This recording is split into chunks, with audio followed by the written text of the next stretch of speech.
Story 1. Family abandoned me when my ex falsely accused me of RP years ago. Now, after all these years, they want to reconcile, but I've shown them the amazing life and family they missed out on. My ex-girlfriend cheated on me, and after I found out and confronted her about it, she got scared and told nearly everybody we knew that I had raped her to cover up her cheating. I was placed in custody during the investigation but released as there was no evidence. My parents had already disowned me, and most of my friends had distanced themselves from me. I wasn't even proven innocent by a jury, so my parents still believed me to be a rapist who had gotten lucky. My best friend began to help me behind my parents' back, and I ran away. I had nothing to lose, as nobody liked or even approached me, and my college barred me from attending lessons, only emailing me the work and bringing me in for exams. I went as far away from that town as I could and got an apartment. After working in some community jobs for some money, I managed to stabilize myself. I decided to change my name after a while because I came to hate looking at it. For some reason, I still don't know why this helped me start a new slate, and I made a few new friends when I went into uni again. I don't know why I did this. I'm still in truckloads of debt and was incredibly poor looking back. I finished my degree in teaching and moved far away to a country on the opposite side of the globe, where I live now. I got a nice apartment and settled down in my new job. I eventually met a girl who turned out to become my now wife. I originally couldn't trust her, and after realizing how much patience she had with me, I would flinch if she tried to touch me or I'd start fidgeting when she'd get close. I fell head over heels for her. She eventually gave birth to my twin daughter and son, whom I adore and will defend to the edge of the universe. Her family got used to me very quickly, considering I was a foreigner and not very trusted. They treated me well, and I sort of remembered how a loving family actually is. Now I'm living in a nice house with both of my children, and my wife and I are very happy. That is, until last night, when I was playing on our PlayStation with my son while my wife and daughter were in the garden. There was a knock on the door, and lo and behold, my father was there. He smiled weakly and began to speak, but I slammed the door so hard I scared my son. I took him to his room and called for my wife to take my daughter to her bed. She was freaking out and so was I. My father kept knocking on the door, and I just broke down at that moment. My wife comforted me and then answered the door for me. She asked who he was and he said he was my father. I had given my wife a vague background of me, and she had nothing but sorrow for me. She looked pissed, understandably, and began to scream at my father for abandoning me and whatnot. After she calmed down, I told her to let him in and for her to go to our kids' bedroom and keep them busy while I talked to my dad. He said that he was doing my ex-girlfriend a favor by clearing some stuff on her phone, and while he was clearing out some messages on her phone, he saw a conversation between her and the guy she was cheating on me with, basically expressing guilt for ruining my life and that she wanted to take it all back. My father didn't confront her as he wasn't ready to bring back a dead situation but silently began to hunt for me to tell me that he believed me. I don't even know how he found me, but I don't care because he's here now. For the part one need help with, I don't know what to do. After walking through some random streets, I've considered my options alone, and I've come to some conclusions, but I'm not sure what the best decision is. 1. Turn him away and tell him to go back to our country and leave me alone. 2. Reconcile with him and tell my mother. If there is a better option that you have, then please let me know. I'm stressing out hard here, and I'm planning to take the day off work tomorrow. My father is in an apartment nearby, so I'll probably go to him with my answer. Thanks in advance. Comments. Comment 1. He said that he was doing my ex-girlfriend a favor by clearing some stuff on her phone. Is this not odd to you? 1. Why would he still have contact with her? 2. Why would he snoop on her phone? People just trying to help don't go breaking into phones. This is a red flag. The man disowned you, still has contact with a woman who ruined your life, found the truth by being a snoop, and somehow stalked you halfway across the globe. Is this the chaos you're ready to unleash on your family? You're right, not much of it adds up. It's such a messy situation, and I hate being put in this position. I'm struggling to find the right words to say to him and to answer everything. Comment 2. Oh sweetie, this was really brutal to hear. People who make false allegations should be sued and jailed. It ruins people's lives. This was absolutely ridiculous. The best advice I can give is keep him out of your life. He was so willing to dump you so fast without even spending enough time to talk it out with you. Not to mention, you're already happy with the life you have without them. Of course, you can choose to forgive whoever you want, but I wonder what his motive to try to reconcile was. Best of luck, dear.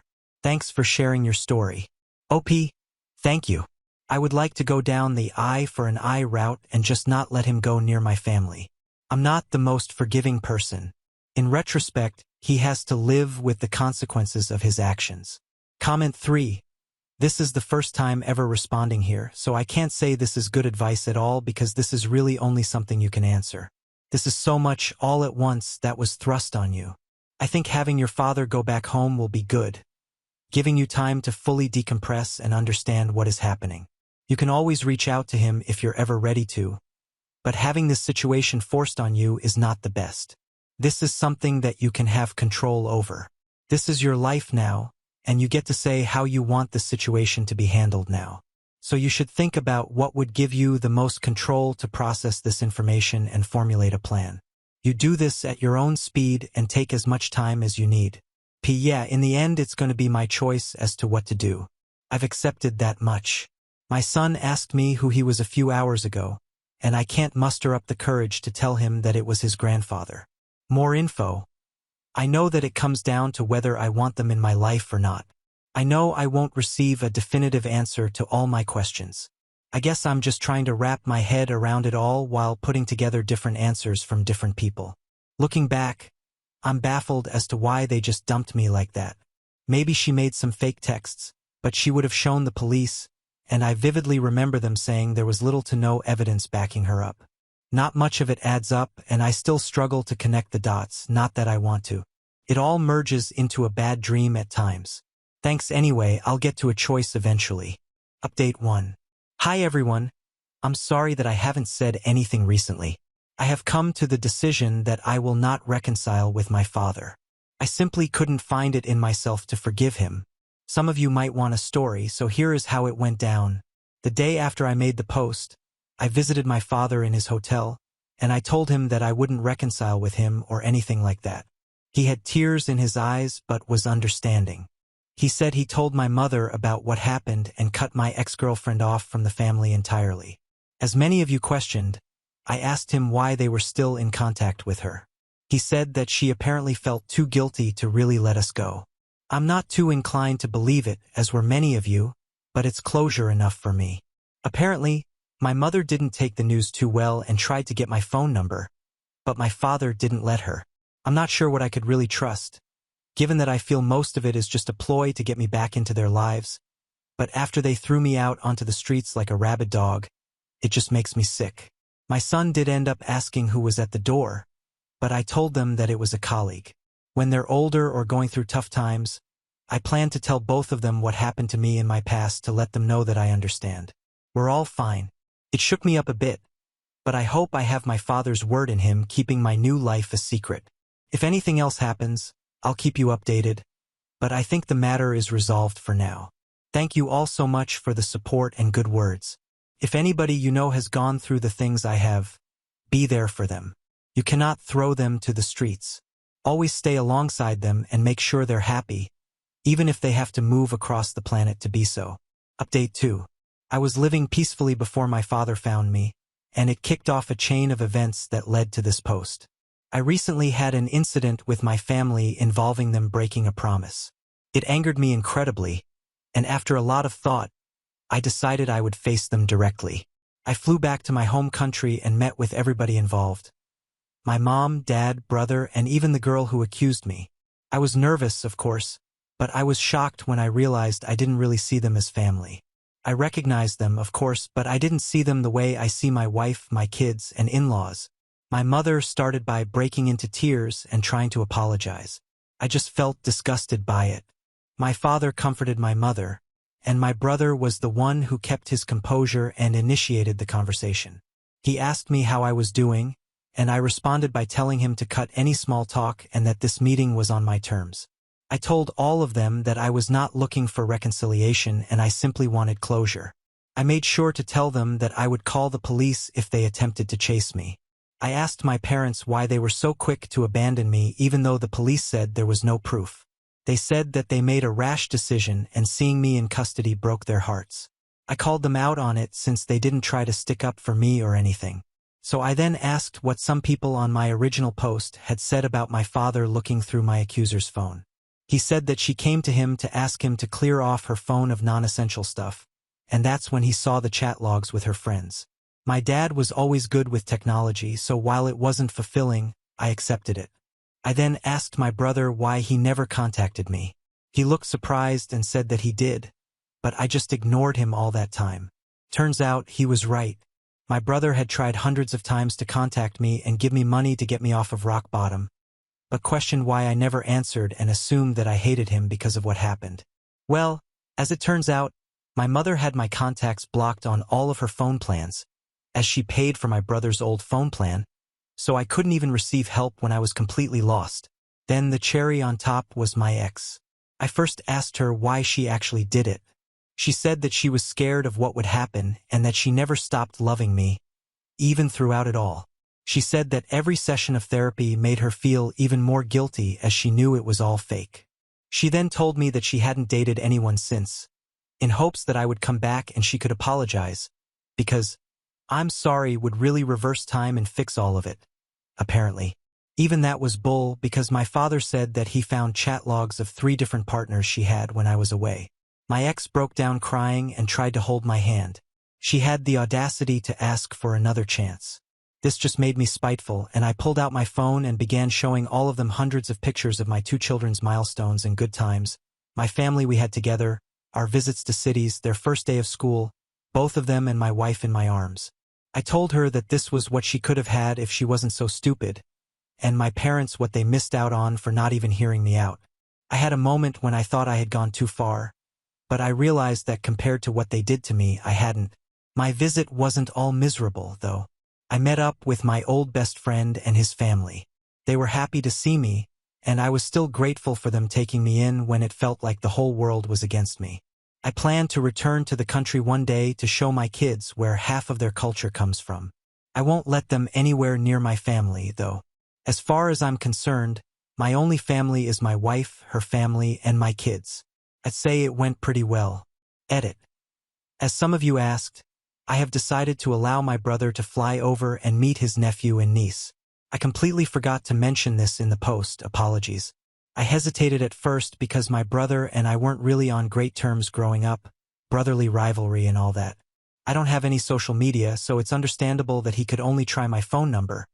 But by that point I had another number, so it wouldn't have worked anyway.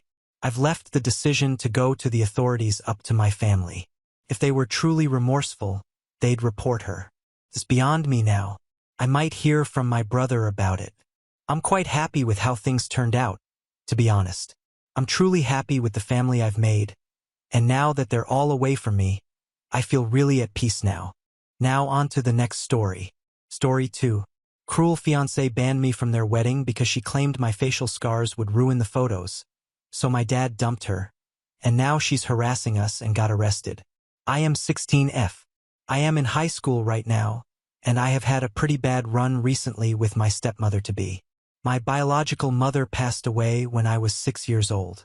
Even though I was very young and all the memories that I have of her are very hazy, and I don't remember her too well, I do remember that my dad and I loved her more than anything in this world.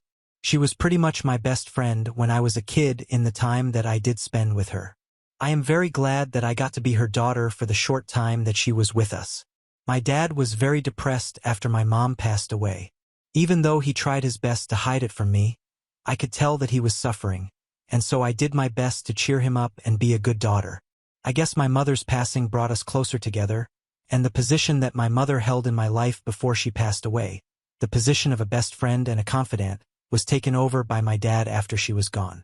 He took over the roles of both a mother and father quite seamlessly, and I am very grateful that I had a father like him. He never let me down on any front. He was always there for me growing up, and even when he was busy with work, I never felt like I would not be able to go up to him to ask for advice or even just to talk. He made sure that I always felt that he would be available for me, no matter how busy he seemed, and that really stuck with me. I guess what I am trying to say is that he was a great father and he never let me down. So when, 3 years ago, he started dating Emily, I was very happy for him because I believed that he deserved all the happiness in the world, and I was glad that he was finally moving on with his life. I was not insecure or whatever like other kids might have been had they been in my position, but I was actually quite supportive of his relationship with Emily because I wanted him to be able to move on and live life to the fullest. He had already done a great job being there for me after my mother had passed away, and now I wanted him to be able to be there for himself as well. I guess it was pretty surprising for most people in my family that at the age of 13, I had such sordid opinions, and they all appreciated me for it. But for some reason, I felt like the one person who did not like me at that point of time was Emily herself, even though I did not have any problem with her. Emily and my father had met through common friends, and after a couple of months, they had introduced each other to their families. The very first time that Emily had met me, she had been sweet enough to me while my dad was in the room, but as soon as he left, I felt something shift. Even though at the time I did not understand what was going on, I feel like now I can say for sure that her behavior towards me suddenly changed, and she seemed a little more indifferent. As soon as my dad was back in the room, she was back to being all nice and friendly. I thought it was a bit weird, but I was just 13, and I thought that maybe I was just overthinking it and did not pay much attention to it. That is the kind of behavior that continued for the next couple of years, and I never spoke up about it because it was not a big deal to me. I couldn't exactly make a big deal out of something like that either, because all she was doing was pretending to be nice to me when my dad was around, but when he was not, she was just being indifferent to me. It was not a bad thing, but it was not a necessarily good thing either. My dad seemed happy with her, so I did not say anything. She had moved in with us after a year of dating my father, and it was really weird living with her because she worked from home. As soon as I would get back from school, it would get really awkward and tense because even though we lived in the same home, it was like she was ignoring me on purpose and pretending like I was not there. She would keep her interactions with me to a minimum for as long as I was at home, but then as soon as my dad would come back home from work, she would turn into a different person altogether and would act like my best friend in the whole world. I thought it was really weird, but then again, it was not like it was impacting my life in any negative way whatsoever, so I just played along and never said anything about it. It was like an unspoken agreement between the two of us that we would never bring this up for the sake of my father's happiness, but I realized pretty quickly that she and I were not close, and we were never going to be close either, and I was genuinely fine with that. That's how we spent the last few years living together, and my dad never really got to find out that she and I barely had any relationship at all and believed that we were close because of the way she portrayed our relationship when he was around.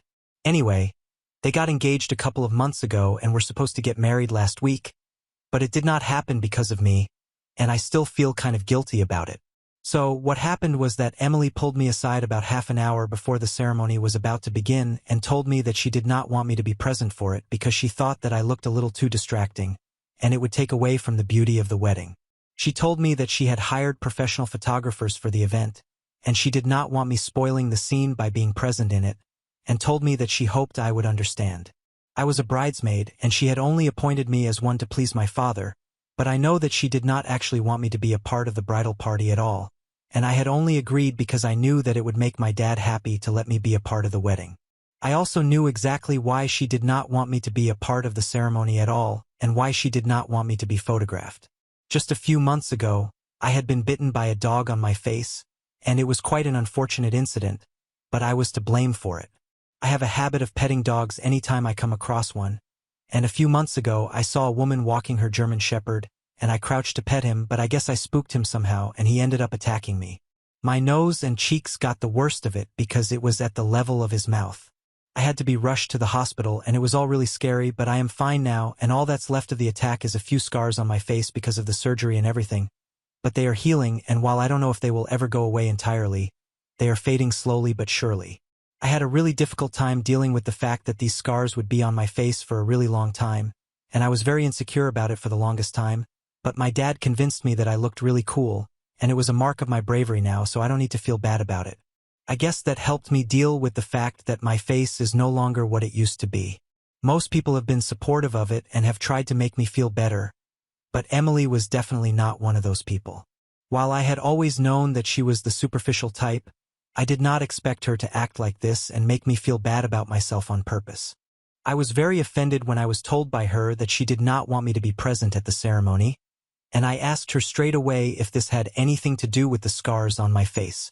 She did not even have the courtesy to hesitate before telling me that she actually felt like my face was very distracting and hideous at the moment. She did not want that showing up in her wedding photos 10 years from now because it was really ugly to look at, and it would ruin her photos. Hence, I needed to clear out, and I could not let my father know about it either, because then he would get mad at her. And that was the last thing she needed on her wedding day because she was already so stressed out from planning everything and making sure that everything was going smoothly and perfectly. She actually expected me to clear out and stay away from my own father's wedding because she thought that I was not pretty enough to attend anymore.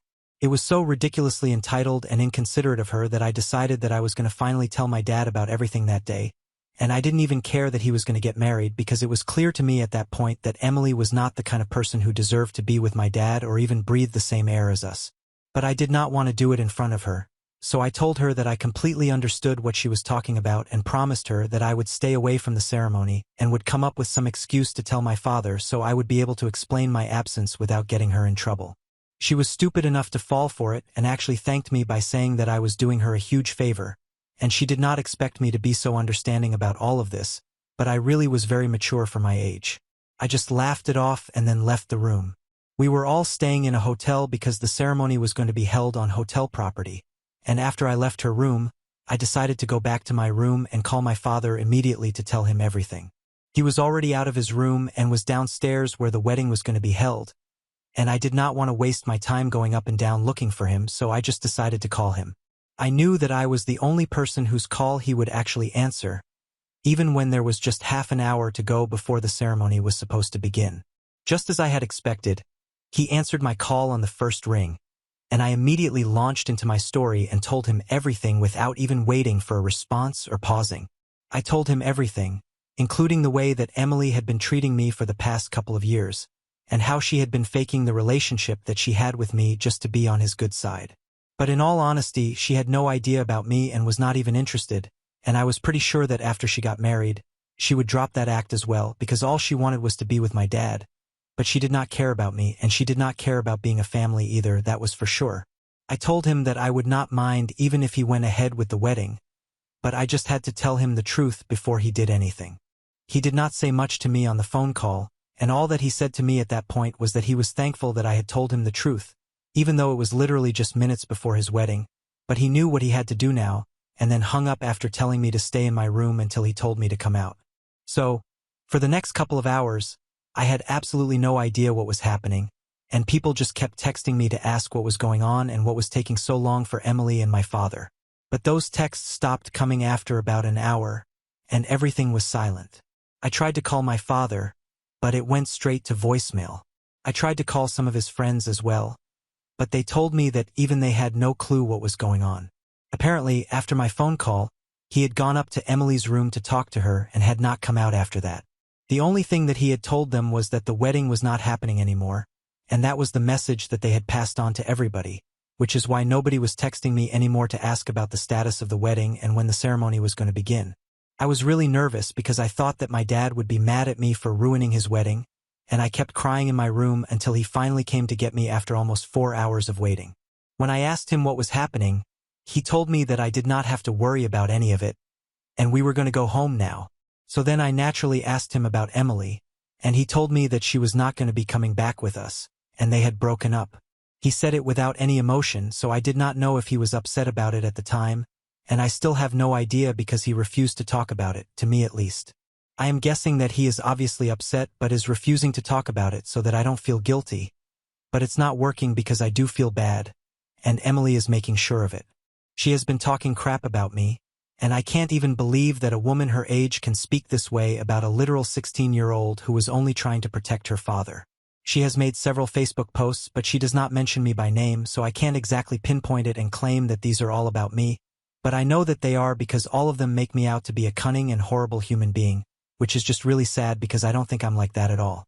She has been claiming online that I chose the last few minutes before the wedding to talk to my dad because I wanted to humiliate her and insult her in front of all the guests, and it was my plan all along. That literally cannot be true because the only reason I talked to my dad about what was going on was because of what she said about not wanting me at the ceremony because of my scars. She has also been saying that I was the one faking our relationship and that I was the one who had never made any real effort to connect with her on a human level. Now there might be some truth to it because when I realized that she was not the same person that she was around my father, I kind of did not try to understand her or get along with her and just ignored her right back. But I thought that was just because she did not express any interest in getting along with me either.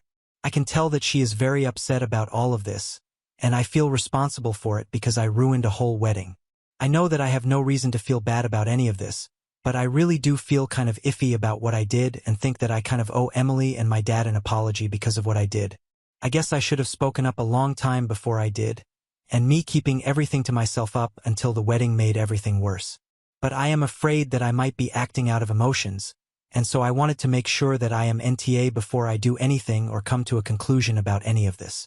So, am I the asshole for telling my father about my stepmom's behavior around me just half an hour before the wedding and getting it canceled just because she spoke about the scars on my face and said that she did not want me to be present at the ceremony because she wanted the pictures to be perfect? Update 1. Hey, thank you so much for the comments on my original post, and I really appreciate everything that people have been saying about me. You guys are really much too kind. I have decided that I am not going to apologize, and after what has happened, I really don't think that I should, and I don't owe anything to Emily because everything that she claims that I am, in reality, it's her who is all of that and more. My father has blocked her everywhere, so she cannot get through to him, but she can text me, so that's what she did. She reached out to me a couple of days ago and really put me on blast because of what I did before the wedding. It has been almost 15 days since the wedding, and this happened maybe 4 days ago, so a little while after I made my post here.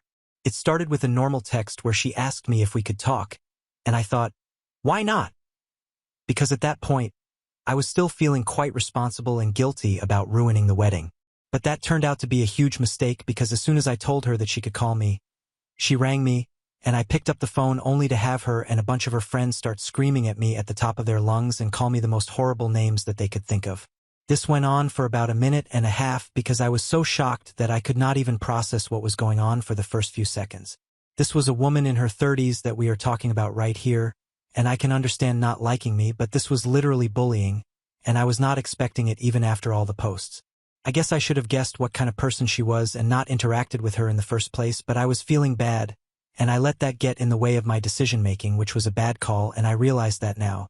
Anyway, as soon as I came back to my senses, I hung up the call and went straight to my father. I told him about the posts and the phone call, and I told him that I was really sorry for hiding it from him because he was already upset, and I did not want him even more.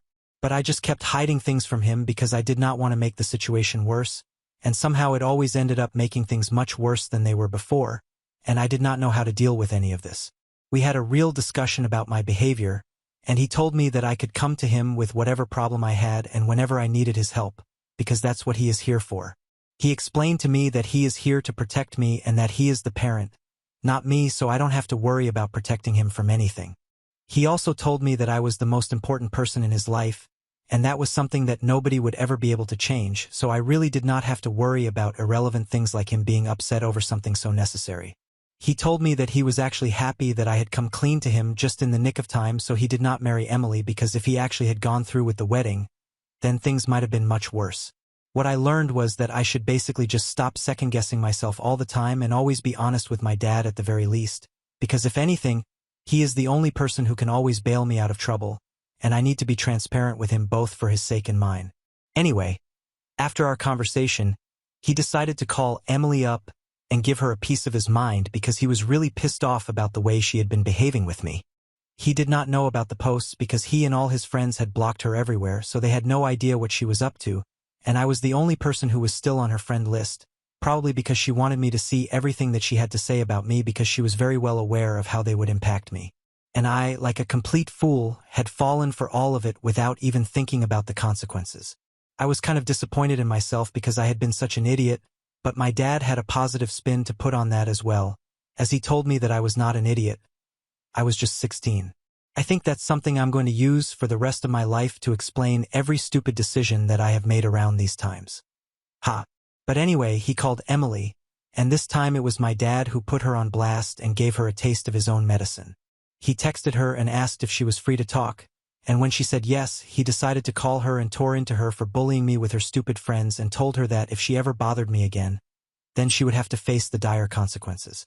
He threatened to report her to the cops if she did that again, and then hung up without even giving her an opportunity to explain, because I don't think there were a lot of explanations that she could give us to justify what she did. Update 2. Hi, this update is coming literally just a day after my last, because this morning Emily came to our house to talk to my father, and it did not go well. I don't know why, but she still thinks that she can sort things out with my dad and get back together with him, even after what she did to me. Obviously, my father did not even open the door when she showed up and told her to get out because he did not have anything to say to her and he did not want to hear from her. But she refused to leave and insisted that she would not go anywhere until she had an opportunity to speak with my father. When I told her that she was not welcome here anymore, she started yelling at me and told me that I had nothing to do with this. So I needed to stay out of it instead of poking my nose where it did not belong. But this time I was not going to back down because this was my house and she was on my turf now, so I yelled at her right back and told her that this was my house, and she was not welcome here, so if she tried to mess up our weekend for us, then we would call the cops on her, and then things could get ugly because we would not hesitate in having her escorted off our property. Unfortunately for her, she did not take it seriously and kept fighting with me as if that was going to get her anywhere with my father. She is such a stupid woman that she came here to fix things with my dad but ended up picking a fight with me. Something that she knew my father would not appreciate. It was obviously more important for her to defeat me rather than win my father over, and it was just so sad because I don't know about her, but my dad had genuine love for her, and she was just making a fool out of herself by having beef with his teen daughter for no real reason other than meaningless hatred for me. After arguing with her for a bit, I decided that I could not do this anymore because she was really illogical and unreasonable to talk to, and I could not even fight with her because it was so frustrating. She kept blaming me for everything even though it was her own fault that the wedding ended up getting canceled. I was getting really annoyed, and I did not want to fight anymore. So my dad and I just stopped responding to her and called the police so they could take her away because we did not want to waste more of our morning on her. She kept screaming relentlessly after that, but it made no difference to us because we were just done talking to her. After a while, when the cops finally showed up, they arrested her and took her away, but I don't think it's going to be more than a slap on the wrist for her. At least she learned her lesson now, and I hope it sticks.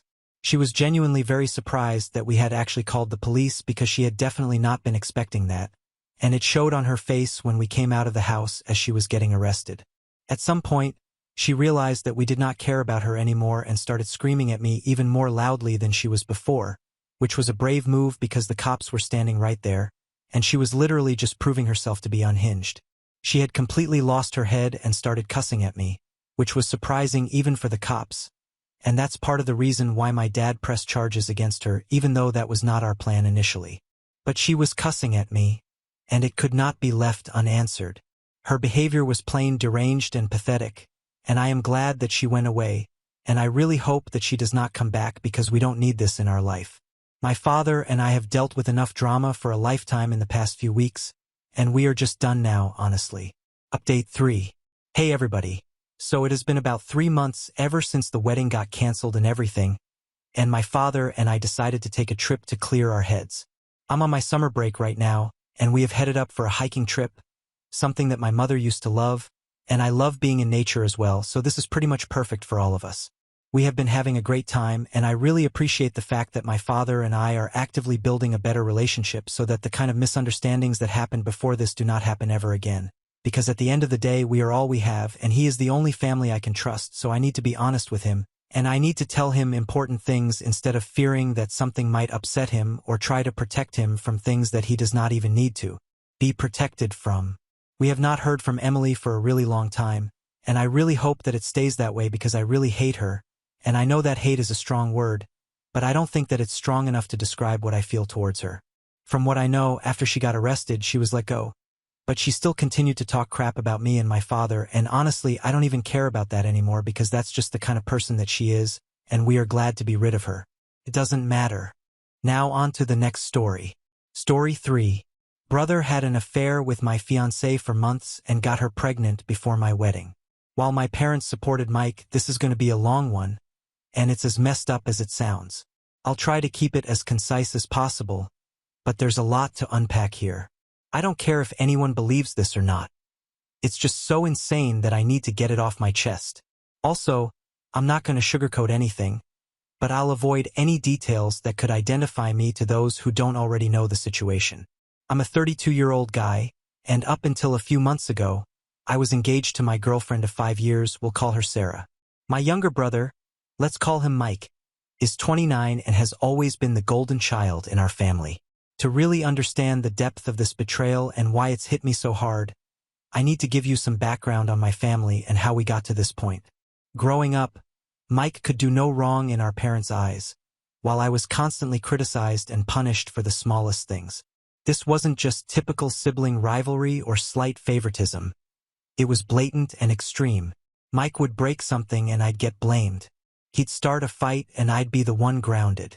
If we both got straight A's, he'd get a new video game console, while I'd get a pat on the back and told to keep it up. Our parents, let's call them Tom and Linda, always had an excuse for their behavior. Mike's younger, he needs more attention. You're the older one, you should know better. Mike's just more sensitive, we have to be careful with him. It was a constant barrage of double standards and gaslighting that left me feeling worthless and unloved in my own home. As we got older, the favoritism only grew more. When I got into a good college on a partial scholarship, my parents barely acknowledged it. But when Mike decided to go to community college, they threw him a huge party and bought him a car to commute with. Never mind that I had been biking 5 miles each way to my part-time job for years. I moved out as soon as I could to escape the toxic environment at home. I put myself through college, working 2 jobs and taking out loans. Meanwhile, Mike dropped out after a semester, claiming college wasn't for him. Our parents supported his decision fully, praising him for knowing himself and not conforming to societal expectations. They even bankrolled his series of failed business ventures over the next few years. Despite the distance I tried to put between myself and my family, they always found a way to pull me back in. Holiday dinners were a nightmare of subtle jabs and not-so-subtle comparisons. Oh, you're still at that entry-level job? Well, Mike's thinking of starting another business. He's so entrepreneurial. Never mind that I was actually building a stable career while Mike was burning through our parents' retirement fund. I tried to maintain a relationship with Mike despite everything. He was still my brother, after all. But it was always one-sided. I'd reach out, try to connect, and he'd either ignore me or find some way to turn the conversation into a competition he could win. If I got a promotion, he'd suddenly have a big opportunity coming up. If I started dating someone, he'd miraculously be in a serious relationship too. It was during one of my attempts to reconnect with Mike that I met Sarah. She was a friend of one of his short-lived girlfriends, and we hit it off immediately. Sarah was everything I'd ever wanted in a partner. Smart, funny, kind, and absolutely gorgeous. We started dating, and for the first time in my life, I felt truly happy and valued. My parents, predictably, were less than thrilled. They made snide comments about how Sarah was out of my league and questioned what she saw in me. Mike, on the other hand, suddenly became very interested in my life. He'd ask about Sarah constantly, wanting to know everything about her. At the time, I was just happy he seemed to care about something in my life. Looking back, I should have seen the red flags. Sarah and I moved in together after a year of dating, and things were great. We both had good jobs, we traveled, we talked about the future. I started to feel like maybe, just maybe, I could have the life I always wanted. Successful career, loving partner, maybe even kids someday. I proposed to Sarah on our 4th anniversary. It wasn't anything flashy, just a quiet dinner at home and a heartfelt speech. She said yes, and I felt like I was on top of the world. We decided to have a long engagement, take our time planning the wedding. We were in no rush. We had our whole lives ahead of us, or so I thought. When we announced our engagement to my family, the reactions were mixed, to say the least. My mom plastered on a fake smile and said, "Oh, how nice," in a tone that suggested it was anything but. My dad grunted and said, "Good luck with that," before turning back to the TV. Mike's reaction was the strangest. He congratulated us, but there was something off about his smile, something almost predatory. I brushed it off at the time, chalking it up to my own insecurities. The next year was a blur of wedding planning and work stress. Sarah and I were both putting in long hours at our jobs, trying to save up for the wedding and a down payment on a house. We didn't see each other as much as we used to, but I figured it was just a phase every couple goes through rough patches, right? Looking back, I should have noticed the signs. Sarah became more distant, always on her phone, smiling at texts from someone she'd quickly say was just a friend from work. She started going out more with her girlfriends, coming home late, smelling of alcohol and cologne. But I trusted her completely. I never even considered that she might be cheating, let alone with my own brother. About 4 months ago, Sarah started acting even stranger. She was moody, irritable, and constantly nauseous. I thought maybe she was pregnant, and I was thrilled at the idea. We hadn't been trying, but we talked about wanting kids eventually. I started planning how I'd support her, imagining nursery colors and baby names. Then one night, she sat me down with tears in her eyes and dropped the bomb. She was pregnant, but it wasn't mine. I was stunned. We hadn't been intimate in a while due to our busy schedules, but I never imagined she'd cheat on me. When I asked who the father was, she broke down completely and whispered, "It's Mike." In that moment, my entire world shattered. Everything I thought I knew, everything I'd built my life around, came crashing down. I couldn't breathe, I couldn't think. All I could feel was this overwhelming sense of betrayal and loss. Sarah tried to explain, her words coming out in a rush between sobs. Apparently, it had started at our engagement party. Mike had cornered her, told her she was making a mistake marrying me. He'd played on her insecurities, telling her she could do better, that he could give her everything I couldn't. It wasn't just a one-time thing. They'd been having an affair for months. I kicked Sarah out that night.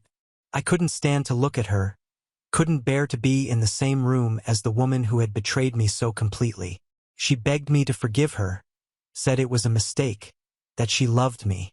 But all I could think about was how many times she'd lied to my face, how many times she'd been with my brother while wearing the ring I'd given her. After Sarah left, I called Mike. I don't even remember what I said. It was all a blur of rage and pain. He tried to play it cool at first, saying it was just a drunk mistake, and that it didn't mean anything. But when I pressed him, he got defensive and said, "Well, maybe if you'd been a better fiancé, she wouldn't have come to me." I saw red.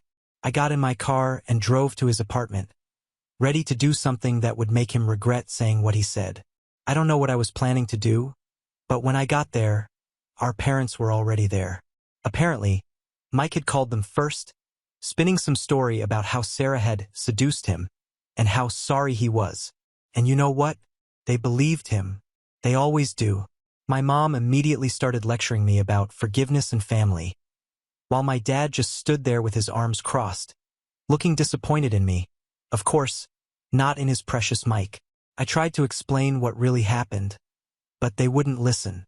They kept insisting that I needed to forgive Mike and support Sarah through the pregnancy because family comes first. I lost it. Years of pent-up resentment and anger came pouring out. I told them exactly what I thought of their twisted sense of loyalty, how they'd always favored Mike at my expense, how they'd never once taken my side or supported me. I told Mike he was dead to me, that he was no longer my brother. I told my parents they could have the son they'd always wanted because they no longer had me. I stormed out, ignoring their shouts and pleas. I drove for hours, no destination in mind, just needing to be away from everything and everyone. When I finally went home, I had dozens of missed calls and messages. Some from Sarah, begging for another chance. Some from Mike, alternating between apologies and accusations. But most were from my parents, demanding that I grow up and make amends. I ignored them all. Barely eating, barely sleeping, I called out of work, using all my saved-up vacation days. I couldn't face anyone, couldn't bear the thought of having to explain what had happened. I just sat in my apartment, replaying every moment of my relationship with Sarah, every interaction with Mike, trying to see where I'd gone wrong. It's been 3 months now. I've moved to a new apartment, changed my number, and started therapy to deal with all this mess. But my family won't let up. Despite my efforts to cut contact, They keep finding ways to intrude on my life.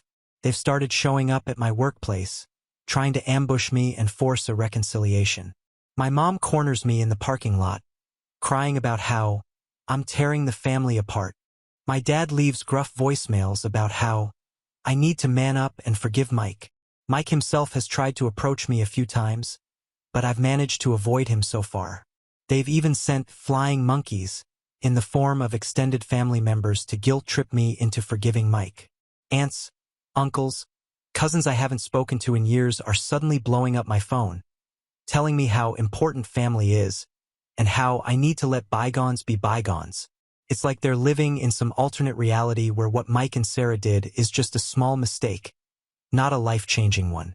The latest development. I got a message from Sarah yesterday. She's keeping the baby and wants to co-parent with Mike. And guess what? My parents are over the moon about becoming grandparents, completely ignoring the circumstances of how it happened and the snide remarks my mom and dad used to make when Sarah was with me. The letter was full of apologies and explanations, talking about how she and Mike had found real love through this difficult situation. She even had the audacity to say she hoped we could all be friends someday, for the sake of the child. I'm at my wit's end. Part of me wants to just cut ties completely and start fresh somewhere else, maybe move to another state, change my name, build a new life where no one knows about this mess. But another part of me is so angry that I want to stay and fight, to make them see how messed up this whole situation is. I don't know what to do anymore. The betrayal has affected every aspect of my life. I can't stand to be alone with my thoughts. I haven't even considered dating again. The thought of trusting someone like that terrifies me. I've lost friends over this too, people who think I should take the high road and reconcile with my family, as if I'm the one in the wrong for not wanting to play happy families with the people who hurt me the most. The thought of Sarah and Mike raising a child together, a child that should have been mine, is like a constant knife in my gut. I know logically that the child is innocent in all this. It's not the baby's fault that its parents are lying, cheating scumbags. But I can't bring myself to have any positive feelings about its existence. My parents have started talking about how I need to be involved in the child's life, how I'm going to be an uncle. The thought makes me physically ill. How am I supposed to look at this kid and not see the ultimate symbol of my brother's betrayal? So, Reddit, I guess what I'm asking is, am I the a-hole for refusing to forgive my brother and ex-fiancé? Am I wrong for wanting to cut ties with my family over this? Any advice on how to move forward would be appreciated. Because right now, I feel like I'm drowning in a sea of betrayal and gaslighting. I know this was long, and if you've read this far, thank you. Just writing all this out has been cathartic in a way. I don't know what I expect to gain from posting this validation, maybe advice, or maybe just the chance to scream into the void and have anyone, hear me. Edit. Holy crap, this blew up overnight. Thank you all for the support and advice. I'm overwhelmed by the response, and it's going to take me some time to read through all the comments, but I wanted to address some common questions. 1. Yes, I've spoken to a lawyer about a restraining order against my family. It's in progress. 2. No, I'm not planning on having any contact with the baby. It's not the kid's fault, but I can't be involved without losing my sanity. 3. For those asking about my job, I've already spoken to HR about the situation. They're aware and supportive. They've increased security at the front desk and given me the option to work from home more often. I'm grateful for their understanding. 4. Many of you have asked if I've considered moving to another city or state. It's definitely something I'm thinking about. My company has offices in several other cities, so a transfer might be possible. I'm weighing the pros and cons. 5. To those suggesting DNA tests, Sarah admitted the affair and the timeline matches up. I have no reason to believe the child isn't Mike's. Even if by some miracle it turned out to be mine, I'm not sure I could ever look at that child without thinking of this. 6. I've been overwhelmed by the number of people sharing similar stories. It's heartbreaking to know how common this kind of betrayal is, but it's also oddly comforting to know I'm not alone. Thank you all for your vulnerability and sharing. 7. To the person who asked if I've considered legal action against Mike for alienation of affection. I looked into it, but unfortunately, it's not recognized in my state. Even if it was, I'm not sure I have the energy for a legal battle right now. 8. Several people have pointed out that Mike's behavior sounds narcissistic. I've started reading about narcissistic personality disorder, and a lot of it rings true. It's helping me understand, though not excuse, some of his actions. 9. For those asking about Sarah's family, they're as shocked and disgusted as you'd expect. They've cut contact with her and have reached out to offer their support to me. It's a small comfort, but I appreciate it. 10. To the person who asked if I thought about having kids of my own someday. Honestly, this whole experience has made me question whether I want to have a family at all. But I'm trying not to make any big decisions while I'm still processing everything. I'll update if anything significant happens, but for now, I'm focusing on healing and moving forward. Thanks again, Reddit. You've helped more than you know. Your support and advice have given me a lot to think about and have honestly been a lifeline during this difficult time. I may not be able to respond to every comment, but please know I'm reading them all, and they're helping me feel less alone in this. Update 1. Hey Reddit, it's been about 2 weeks since my last post, and it's been a complete roller coaster. First off, thank you all for the overwhelming support and advice. I never expected my post to blow up like that, and reading through all your comments has been both heartbreaking and oddly comforting. It's messed up how common this kind of betrayal is. The past couple of weeks have been intense, to say the least. Remember how I mentioned I was working on getting a restraining order? Well, that turned into a whole ordeal. My lawyer submitted the paperwork, and we had a hearing scheduled. I thought it would be straightforward, given the evidence and the constant harassment. I was wrong. My parents showed up to the hearing with their own lawyer. Some fancy guy in an expensive suit who probably charges more per hour than I make in a week. They tried to paint me as the unstable one, claiming I was tearing the family apart over a simple misunderstanding, as if Mike accidentally tripped and fell into my fiancé. The judge, thankfully, wasn't buying it. She granted the restraining order against Mike and my parents, but not without my mother bursting into tears in the courtroom and my father glaring at me like I just committed murder. The look on Mike's face, though, I swear if looks could kill, I'd be 6 feet under. As we were leaving the courthouse, Mike tried to approach me. My lawyer stepped between us, reminding him of the newly instated restraining order. Mike just sneered and said this wasn't over, that I couldn't hide behind a piece of paper forever. I'd be lying if I said his words didn't shake me a bit, but for now, at least, I have some legal protection. The workplace situation has been another nightmare. Remember how I mentioned my family had been showing up at my workplace? Well, that came to a head last week.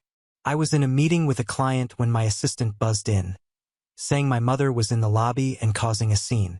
Apparently, she brought a photo album and was trying to show my coworkers baby pictures of Mike and me, all while sobbing about how her boys used to be so close. I excused myself from the meeting and went down to the lobby, where I found my mom surrounded by a group of uncomfortable-looking coworkers. She was in the middle of telling a story about how Mike and I used to take baths together as toddlers when she saw me. She tried to rush towards me, talking about a baby shower, but I cut her off. I told her she needed to leave immediately or I'd call the police and have her removed for trespassing and violating the restraining order. The look on her face was like I'd slapped her. But after everything they've put me through, I couldn't bring myself to care. Security escorted her out, and I had to spend the next hour doing damage control with my boss and coworkers. Thankfully, most of them were understanding, but I could tell some were wondering what kind of drama I was bringing into the workplace. The confrontation with Mike, though, that's where things really went off the rails. Last Saturday, I was at the gym, trying to work out some of my anger on the punching bag. I was so focused on my workout that I didn't notice someone come up behind me until I heard his voice. I spun around, and there was Mike, smirking at me like he hadn't just violated the restraining order. He started running his mouth, loud enough for nearby people to hear. I told him to get out before I called the cops, but he just laughed, saying he'd tell them how I'd been threatening him and Sarah. That's when I lost it. I swung at him, my fist connecting with his jaw. He stumbled back before lunging at me. We ended up on the floor, trading blows like we were kids again. Except this time there were no parents to break us up, no one telling me to be the bigger person and let Mike win. I got in a few good hits before the gym staff pulled us apart. Mike's nose was bleeding, and I could feel my eye swelling shut. We were both yelling, trying to break free and get at each other again. The gym manager threatened to call the cops, and that finally snapped me out of it.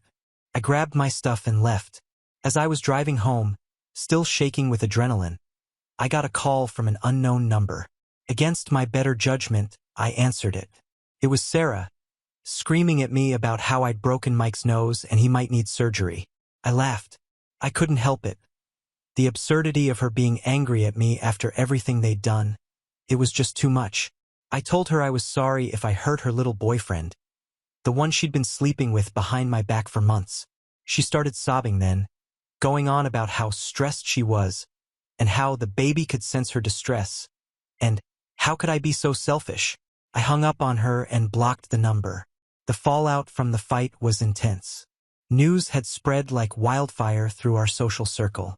My phone was blowing up with texts from friends and family members, some taking my side, others calling me names for hitting my poor, defenseless brother. Sarah's parents reached out again, reiterating their support for me and expressing their disappointment in their daughter. It was a small comfort, but at this point, I'll take what I can get. The restraining order doesn't feel like enough anymore. Mike's shown he's willing to violate it, and I'm worried about what he might do next. The legal aftermath has been a nightmare. The day after the gym incident, I got a call from my lawyer. Apparently, Mike had filed assault charges against me. I explained what had happened, how Mike had violated the restraining order, how he'd provoked me. My lawyer sighed and said we'd fight it, but it might be an uphill battle given that I threw the first punch. We're in the process of filing our own charges against Mike for violating the restraining order. My lawyer seems confident that this will help our case, but nothing's certain. I've had to give statements to the police, show them the bruises on my face and knuckles. It's humiliating having to justify defending myself against my own brother. The gym has banned both Mike and me for life. I can't say I blame them, but it sucks. That gym was one of the few places I felt like I could let out some of my anger in a healthy way. My cousin Amy, who I've always been close to, called me the other day. She's been catching a lot of heat from the family for supporting me, but she's standing firm. She told me some of what's been going on behind the scenes. Apparently, my parents have been telling everyone that I'm having some kind of mental breakdown. They're saying that Sarah and Mike's relationship only started after Sarah and I had broken up, and that I'm just jealous and can't let go. Amy says a lot of the family isn't buying it, but some are. It's infuriating knowing that they're out there spreading lies about me while I'm trying to keep my head down and heal. Things at work have been, to say the least. After the incident with my mom in the lobby and the fight with Mike making the rounds on local social media, I can tell my coworkers are walking on eggshells around me. My boss called me into his office earlier this week. He started off by saying he values me as an employee and understands I'm going through a difficult time. But then he hit me with the kicker. He thinks it might be best if I take a leave of absence, just until things settle down. He said, "We can call it a personal sabbatical if you'd like. Paid, of course." I wanted to argue, to tell him that work is the only thing keeping me sane right now, but I could see the decision had already been made. So I agreed, thanked him for his understanding, and started packing up my office. As I was leaving, I overheard two of my coworkers whispering about how my brother had gotten my fiancée pregnant. I slammed my office door louder than necessary as I left, taking some small satisfaction in seeing them jump. I'd be lying if I said all of this wasn't affecting me. I've started going on long drives at night just to get out of my apartment. Sometimes I find myself parked outside my old place, the one I shared with Sarah, wondering how the hell my life turned into such a mess. In all of this chaos, I found support from an unexpected source. Sarah's younger sister, Emma. Emma reached out to me through social media, apologizing for her sister's actions and offering her support. At first, I was wary. What if this was some kind of trick? But after talking with her, I realized she's just as disgusted by Sarah's behavior as I am. She's been feeding me information about what's going on in Sarah and Mike's world. Apparently, they've moved in together, playing house like they didn't just blow up multiple lives to be together. Emma says Sarah's been trying to paint herself as the victim in all this, crying to anyone who will listen about how she never meant to hurt anyone, and how she and Mike are soulmates who found each other against all odds. It makes me sick to my stomach, but I'm grateful to Emma for keeping me in the loop. Knowledge is power, after all, even if it's knowledge I'd rather not have. The social media situation has been another nightmare. I've always been a pretty private person when it comes to social media, but this whole situation has thrust me into an unwanted spotlight. Someone, I suspect one of Mike's friends, posted about our gym fight on a local Facebook group. The post didn't use our names, but it described the situation in enough detail that anyone who knows us could figure it out. The comment section turned into a battleground. Some people were defending me, saying Mike got what he deserved. Others were calling me unstable and saying I need to be locked up. I made the mistake of reading through some of the comments one night after a few too many beers. Big mistake. I ended up throwing my phone across the room hard enough to crack the screen. I've since deactivated most of my social media accounts. I can't deal with the constant notifications, the messages from people I haven't talked to in years suddenly wanting to know all the juicy details of my personal life. With everything that's happened, I've realized I can't stay in this city anymore. There are too many memories, too many chances of running into Sarah or Mike or my parents. I've started looking into transfers within my company. There's an opening in our Seattle office that looks promising. It's not ideal. I've never been a fan of constant rain, but at this point, I'd move to the moon if it meant getting away from all this drama. I haven't made any final decisions yet, but the idea of a fresh start is becoming more and more appealing. New city, new apartment, new life.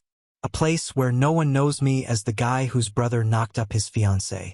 My parents have been suspiciously quiet since the restraining order was granted. I'm waiting for the other shoe to drop, for them to find some new way to try and force their way back into my life. Sarah's been spreading the news about her pregnancy far and wide. Emma tells me she's been posting constant updates on social media. Ultrasound pictures, belly shots, the works, always with a caption about how blessed she and Mike are, how excited they are to start their family. Each new piece of information feels like a fresh wound, reopening the hurt just when I think I'm starting to heal. So that's where things stand now. 2 weeks ago, I thought my life couldn't get any more messed up, but somehow it has. I'm still angry, I'm still hurt, but I'm also tired. Tired of defending myself. So, Reddit, I guess this is less of an update and more of a cry into the void? I'm not even sure what I'm asking for at this point. Advice, sympathy, a time machine so I can go back and never introduce Sarah to my brother. Whatever happens next, I'll try to keep you all updated. Your support has meant more to me than you can know. It's good to be reminded that there are still good people out there, even when it feels like my whole world is full of betrayal and lies. Update 2. Hey Reddit, it's been a week since my last update, and I'm back with what I hope will be my final post on this whole mess. First off, I want to thank everyone for their support and advice throughout this ordeal. Your words have been a lifeline during the darkest moments of my life. So where to begin? A lot has happened in just 7 days, and I'm still trying to process it all. I guess I'll start with the biggest news. I'm moving. Yeah, that's right. I took the plunge and accepted a transfer to our Seattle office. It wasn't an easy decision, but after everything that's gone down, I knew I needed a fresh start. The decision came after a particularly rough day last week. I had just gotten back from another meeting with my lawyer about Mike's assault charges when I found a letter in my mailbox. It was from Sarah. I almost threw it away without opening it, but curiosity got the better of me. Inside was an ultrasound picture and a handwritten note talking about how excited she and Mike were about their baby. She went on about how she hoped I could find it in my heart to be happy for them, and how the baby would love to have its uncle in its life. I saw red. Before I knew what I was doing, I had grabbed my phone, unblocked Sarah, and dialed her number. She picked up on the second ring and I just let loose.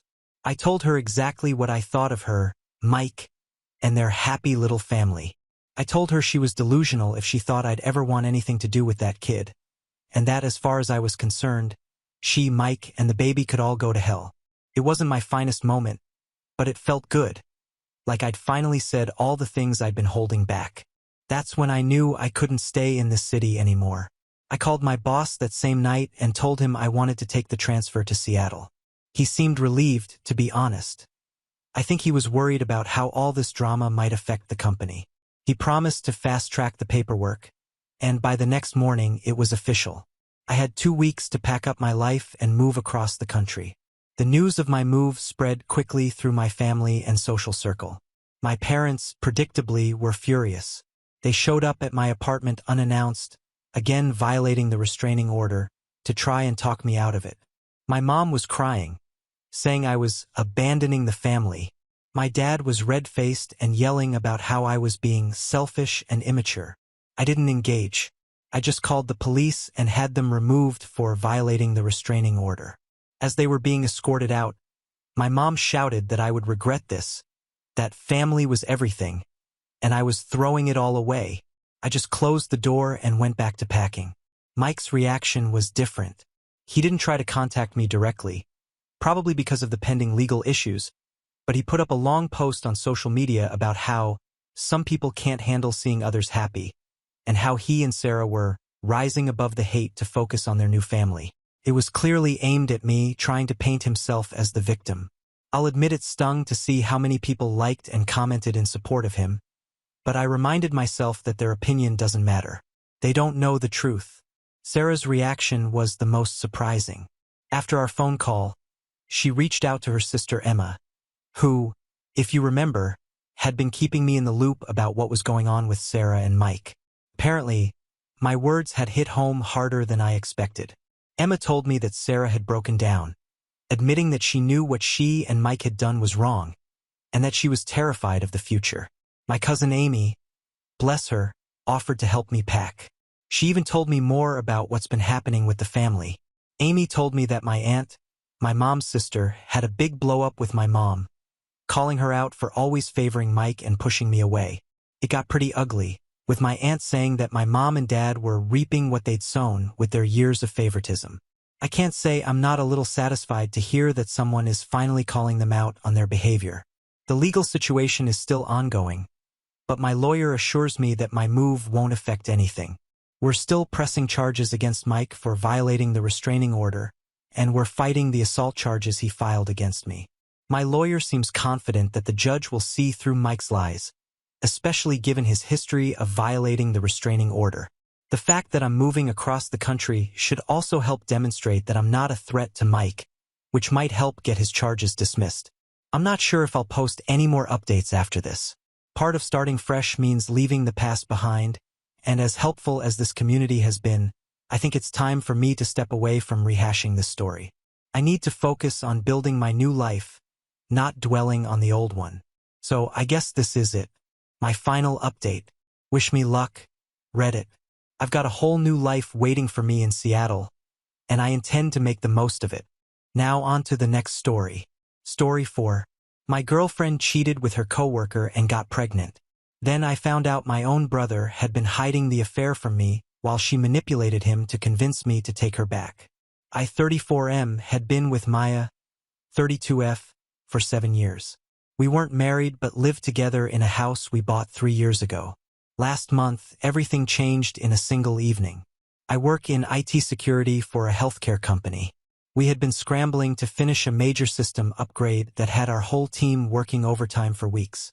I finally wrapped up my part of the project 2 days ahead of schedule. The relief of completing the work hit me as I walked to my car in the nearly empty parking garage. I decided to surprise Maya by showing up at her dental practice when she finished her shift. She usually works late on Thursdays, and I thought we could grab dinner at this new restaurant everyone's been talking about. The drive to her office took about 30 minutes in evening traffic.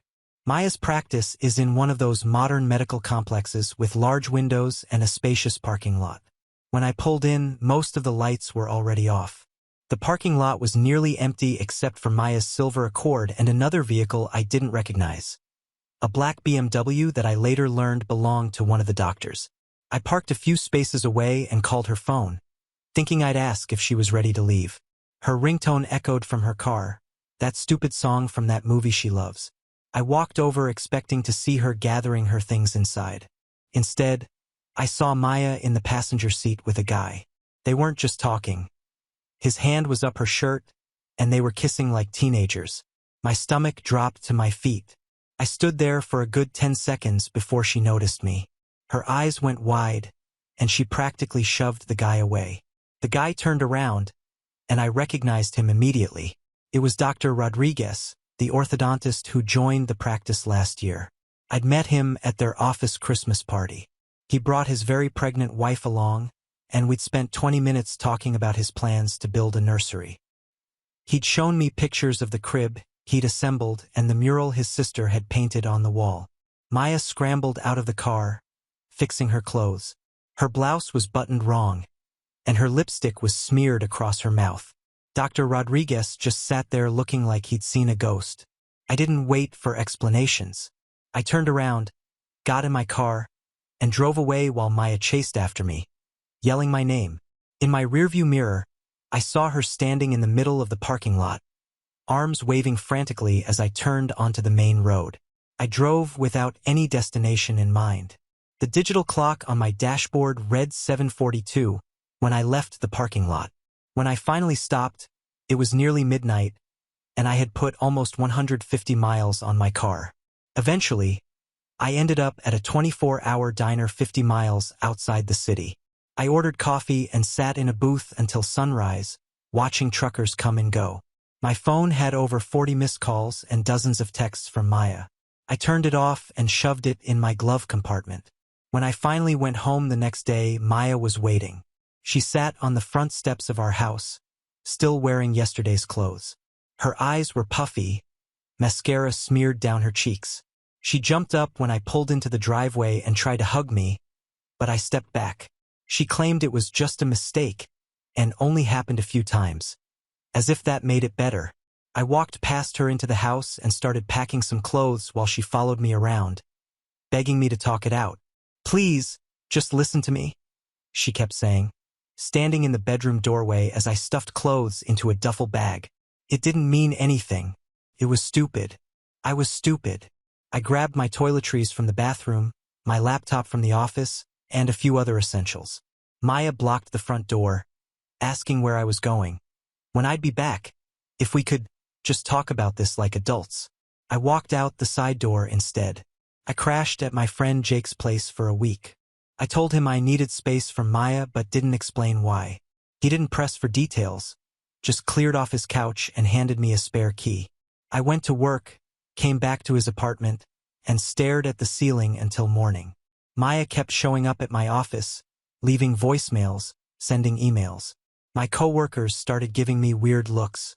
My boss pulled me aside and asked if everything was okay at home.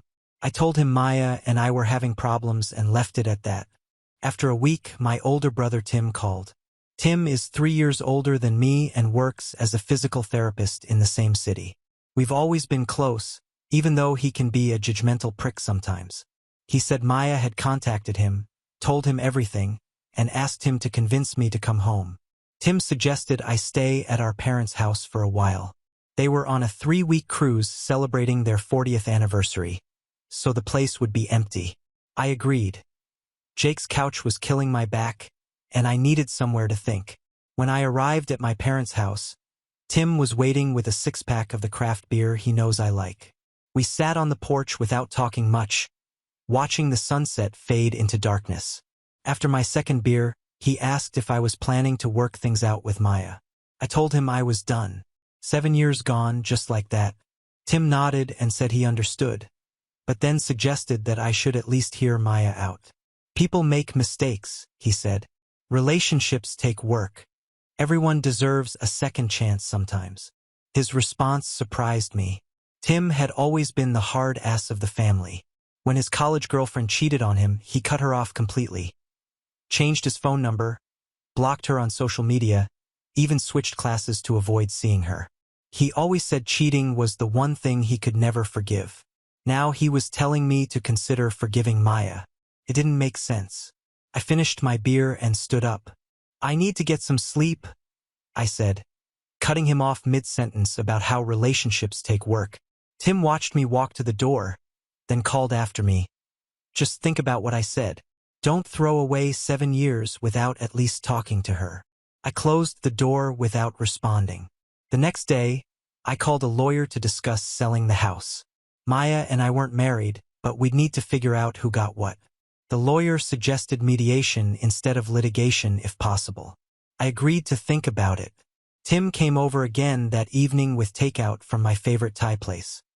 He kept bringing up Maya, saying she was truly sorry and devastated. He mentioned how long we'd been together, how much history we had. He pointed out that I had once forgiven him for wrecking my car in college.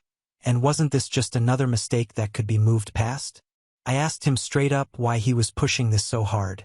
He shrugged and mumbled something about second chances. I dropped it, but his behavior kept nagging at me. A few days later, Tim stopped by to drop off some groceries and stayed to watch a basketball game. When he headed out to grab us some takeout, he left his laptop on the coffee table. My own laptop was acting up, and I had an urgent work email to send, so I asked if I could borrow his. "Sure, whatever you need," he said, tossing me the password before leaving. I opened his browser to access my email account when a notification popped up. A text from Maya. I shouldn't have looked, but I clicked on it. What I found made my blood boil. Tim and Maya had been texting for weeks, not just since I found out about the affair, but before. 6 weeks ago, one of Tim's friends had seen Maya and Dr. Rodriguez at a hotel bar on the other side of town. The friend took a picture and sent it to Tim. In the photo, Maya was sitting practically in Rodriguez's lap, his arm around her waist, her hand on his thigh. They were clearly not discussing dental practices. Instead of showing me the picture or telling me what was going on, Tim had confronted Maya directly. She admitted to sleeping with Rodriguez but swore to Tim it was just physical and didn't mean anything. She promised to end it and begged him not to tell me, and he agreed. For 6 fucking weeks, my own brother knew my girlfriend was cheating and said nothing. He watched me plan a weekend getaway with Maya. He helped me pick out an expensive necklace for her birthday. He sat across from us at Sunday dinners, watching us hold hands and talk about our future, all while knowing she was screwing around behind my back. But it got worse. After I caught Maya and moved out, she and Tim kept texting. She was manipulating him, using his guilt to get him to convince me to take her back. And it was working. There were dozens of messages where Tim assured her he was working on me and wearing me down. He told her what to say, how to act, when to back off, and when to push. I scrolled through more messages and found another bombshell. Maya claimed she might be pregnant. She wasn't sure who the father was, me or Rodriguez. She was using this to pressure Tim, saying I needed to come home now more than ever. "A baby changes everything," she wrote. He wouldn't abandon his own child. I was shaking by the time I finished reading. I closed the laptop and left the house. I drove around for hours trying to process everything. My girlfriend of 7 years had cheated, my brother had hidden it from me, and now there might be a baby involved. When I returned, Tim was in the kitchen making dinner. I put his laptop on the table and asked if there was something he wanted to tell me. His face went pale. He started stammering excuses. He thought Maya would end it. He didn't want to hurt me. He was trying to protect our family. Couldn't hold back. I called him every name in the book. I asked if he enjoyed watching me get played for a fool. I asked if he'd ever actually had my back or if he'd always been this spineless. Tim tried to defend himself, saying he genuinely thought Maya would break things off. He said he'd been agonizing over whether to tell me. "You had 6 weeks to say something," I shouted. 6 fucking weeks. You sat at Mom's birthday dinner and watched me propose a toast to Maya. You knew the whole time. We were still arguing when the doorbell rang. It was Maya. Tim had invited her over without telling me. She walked in with puffy eyes, carrying a shopping bag from the pharmacy down the street. Without saying hello, she pulled out a pregnancy test and placed it on the coffee table. "Positive. It's ours," she said, as if that fixed everything. I laughed in her face. "How do you know it's not Rodriguez's?" I asked. Maya flinched like I'd slapped her. She admitted they hadn't always used protection, but insisted the timing meant the baby was most likely mine. She'd broken things off with him completely, she claimed. She even showed me her phone with texts proving it. I told her I didn't care. Even if the baby was mine, I wasn't getting back together with her. I'd take a paternity test when the time came and support the child if it was mine, but our relationship was over. The house would be sold, the assets divided. 7 years erased by her choices. Maya started crying. Tim stepped in, telling me I was being cruel. He suggested I was acting out of anger and would regret throwing away our relationship, especially with the baby involved. The way he spoke, like I was the one who'd done something wrong, pushed me over the edge. I showed Maya the texts between her and Tim. I told her I knew they'd been conspiring behind my back. I told Tim that our relationship as brothers was just as damaged as my relationship with Maya. I told them both to get out. They left, but the drama wasn't over. Tim told our parents everything when they returned from their cruise. He painted himself as the peacemaker, just trying to help. When my parents returned from their cruise, they found me still staying in their guest room. My mom cornered me in the kitchen my first morning back, saying I should give Maya another chance for the baby's sake. She said everyone makes mistakes and that throwing away a 7-year relationship was rash. I couldn't believe it. My own mother was taking Maya's side before even hearing my version of events. When I pressed her on it, she admitted Tim had been talking to her daily throughout their cruise, telling her how sorry Maya was and how the pregnancy changed everything. He had conveniently left out the part where he knew about the affair for weeks before I discovered it. I decided to end the bullshit once and for all. I invited everyone over, my parents, Tim, Maya, and even Maya's parents. They probably thought I was going to announce a reconciliation. My mom even brought a bottle of champagne. Instead, I laid out everything. I showed them the texts between Tim and Maya from before and after I discovered the affair. I explained how Tim had known for weeks and said nothing. I showed them the picture Tim's friend had sent him. Maya practically in Rodriguez's lap at that hotel bar.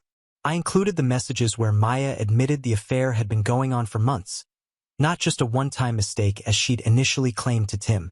Maya's father, who had always treated me like a son, looked at her with such disappointment it was almost painful to watch. My dad went silent, the vein in his forehead pulsing the way it does when he's truly angry. My mom tried to defend her position at first, saying she just wanted what was best for the baby. But even she couldn't justify the deception when confronted with the evidence. Tim tried to paint himself as caught in the middle, just trying to do what was right for everyone. Maya's mother called bullshit on that. If you really cared about doing what was right, she told him, you would have told your brother the truth from the beginning. The meeting ended with Maya in tears, Tim sulking, and everyone else processing what they'd learned. Maya's parents apologized to me before they left. My dad pulled me aside and said he was proud of how I was handling things. My mom hugged me and apologized for not supporting me from the start. In the weeks that followed, I hired a lawyer and started the process of selling our house.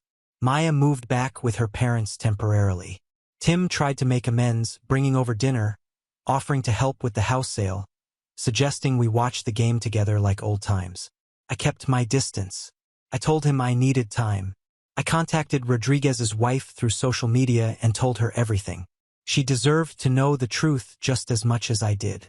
I sent her the picture Tim's friend had taken and offered to speak with her if she wanted more details. She thanked me, though I suspect her world was crashing down just as mine had. I started looking for a new apartment, something closer to the office with no memories attached. Update 1. It's been months since my last post. A lot has happened, so I wanted to share an update. First, the paternity test results came back. I am not the father of Maya's baby. Rodriguez is. The test was done as soon as it was safe for the pregnancy, around 12 weeks. When Maya found out, she tried to convince me that we could still make things work, that she still loved me despite everything. I declined. The house sold quickly, and we split the proceeds as agreed in the original purchase contract. I paid off my car and put the rest in savings. I've moved into a new apartment closer to work. It's smaller but feels more like home than the house ever did in those last months. I bought all new furniture, donated most of my old clothes, and started fresh. Rodriguez's wife divorced him and took him to the cleaners. She had apparently already suspected something was going on but lacked proof. My information gave her the leverage she needed in the divorce proceedings. She reached out to thank me again for telling her of the truth. She's doing well, all things considered, and their baby is healthy. Maya and Rodriguez are not together. She tried to make it work with him after I made it clear we were done. But apparently he wasn't interested in a relationship. He is, however, legally obligated to pay child support. Maya's parents are helping her raise the baby, who was born just last month. Maya still texts me occasionally. At first, she'd send long paragraphs about how much she missed me, how she'd made the biggest mistake of her life, how she thought about me every day. I never responded. Now she mostly sends updates about her life that I never asked for. I've considered blocking her number, but at this point her messages don't affect me anymore. As for Tim, our relationship remains strained. He's apologized multiple times, but trust once broken isn't easily repaired. Tim stopped texting me about Maya after our confrontation. When we run into each other at family events, he keeps conversation to sports and work. He no longer brings up second chances or asks if I've heard from Maya. My mom, on the other hand, sends care packages to my new place every couple of weeks and calls regularly just to check in. Last week, she helped me pick out furniture for my apartment without once suggesting I should have kept the old stuff from the house. My dad has been solid throughout this whole mess. He calls once a week just to talk. No advice, no pressure, just checking in. He started inviting me on his fishing trips, something we haven't done together since I was in college. Last month, we spent a weekend at the lake where he taught me to fish as a kid. We talked about everything and nothing. He never once mentioned Maya or Tim unless I brought them up first. Looking back at everything that happened, I still don't regret my decision to end things with Maya.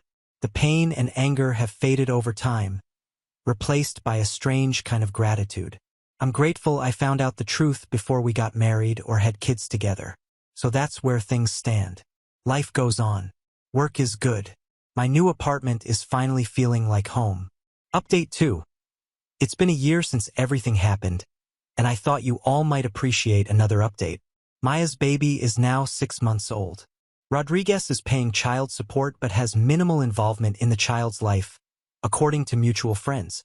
He sees the baby once a month for a few hours. Maya occasionally sends me pictures of the baby, which I find strange given our history. I changed my number last month, so hopefully that's the end of that. The biggest news is about Tim. 3 months ago, he came over to my apartment unannounced. He was clearly nervous, fidgeting and avoiding eye contact. After some awkward small talk, he confessed something I never saw coming. He had been sleeping with Maya. Not recently. This happened years ago, before she and I moved in together. According to Tim, it was just a one-night stand after a party while I was away on a business trip. They both agreed it was a mistake and decided never to tell me. Tim claimed this was the real reason he didn't tell me about Maya and Rodriguez. He felt like a hypocrite calling out Maya for cheating when he had done something similar years before. I didn't yell or throw things like I might have months ago. I just sat there, letting this new betrayal wash over me. When Tim finished his confession, I asked him to leave. He tried to argue, saying we needed to talk this through, but I opened the door and waited until he walked out. I haven't spoken to him since, despite numerous attempts on his part to contact me. Our parents are aware something happened between us but don't know the details. Tim apparently hasn't had the courage to tell them what he did. At Thanksgiving, my mom seated us at opposite ends of the table. Tim tried to catch my eye throughout dinner, but I focused on my cousins and their kids instead. After dessert, he cornered me in the hallway, asking if we could talk. I told him there was nothing to say. He argued that it was just one mistake from years ago, that he'd been carrying the guilt all this time, that he deserved forgiveness. I walked away. My dad called the next day. He didn't press for details, just said that whatever happened between brothers should stay between brothers. He invited me fishing again, just the two of us, out on the lake with no one else around. I told him everything about Tim and Maya years ago. My dad listened without interrupting. When I finished, he cast his line into the water and was quiet for a long time. Family is complicated, he finally said.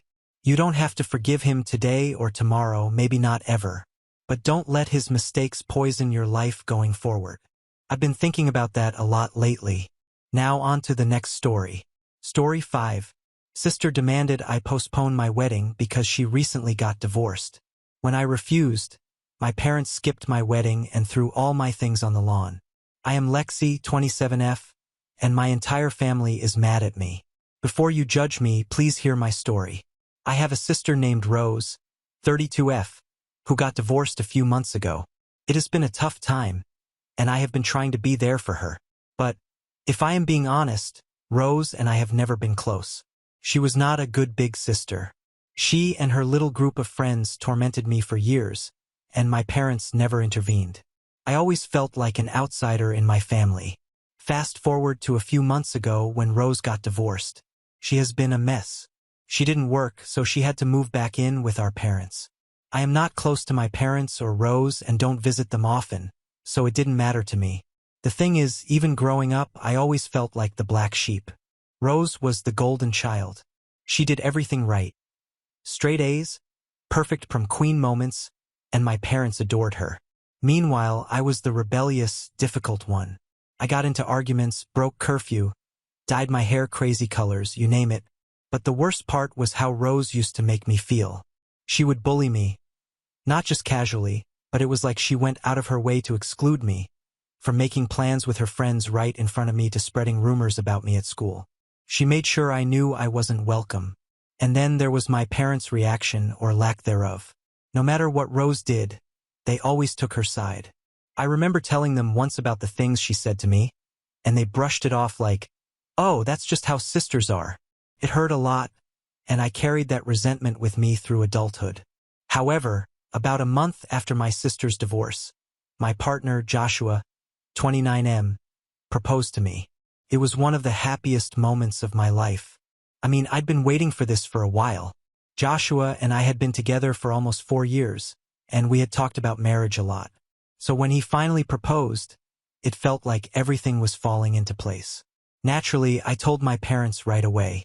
Even though we weren't exactly close, I thought maybe, just maybe, this could be something that would bring us together.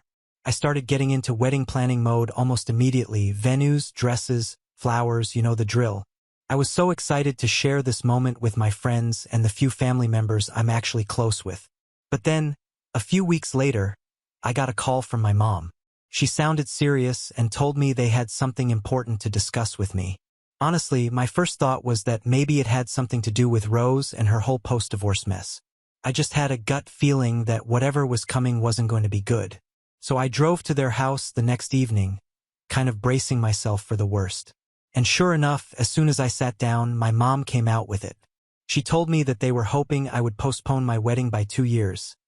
Yes, 2 years, because Rose had just gotten divorced. I couldn't believe what I was hearing. My wedding postponed because my sister got divorced? It was so absurd that I actually laughed out loud for a second, thinking she must be joking. But nope, she was dead serious. She explained that Rose was still heartbroken and needed time to move on and potentially find another man. And apparently, my wedding would somehow interfere with that process. I sat there, stunned, and asked my mom if she was really serious. Like, how could she even think that my wedding had anything to do with Rose's love life? My wedding, one of the biggest days of my life, was supposed to be delayed because of Rose's bad decisions? My mom then hit me with the classic, "We're a family and we need to support each other" line. I've heard this from her a million times. It's always about supporting Rose. It's like they expect me to just be the silent, supportive figure in the background, constantly putting her needs first. I couldn't help but get angry. I told my mom this was ridiculous, flat out stupid, and that I couldn't believe she had the nerve to ask me something like that. And then I just left. I didn't want to stay there and listen to more of their excuses or guilt tripping. But it didn't stop there. My mom kept calling me over the next few days, trying to convince me that this was the right thing to do and that it wasn't just about Rose but about the family as a whole. She kept saying how unfair it would be for Rose to attend my wedding while still dealing with her divorce. But like, when has life ever been fair? Things don't stop just because one person is going through something. It's not like I'm trying to rub my happiness in Rose's face. I just want to get married and start my life with Joshua.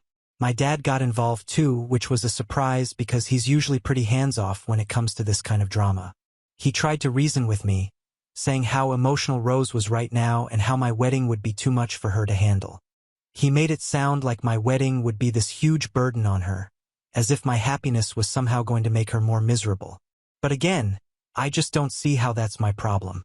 I can't control how she feels, and I certainly can't put my life on hold just to spare her feelings.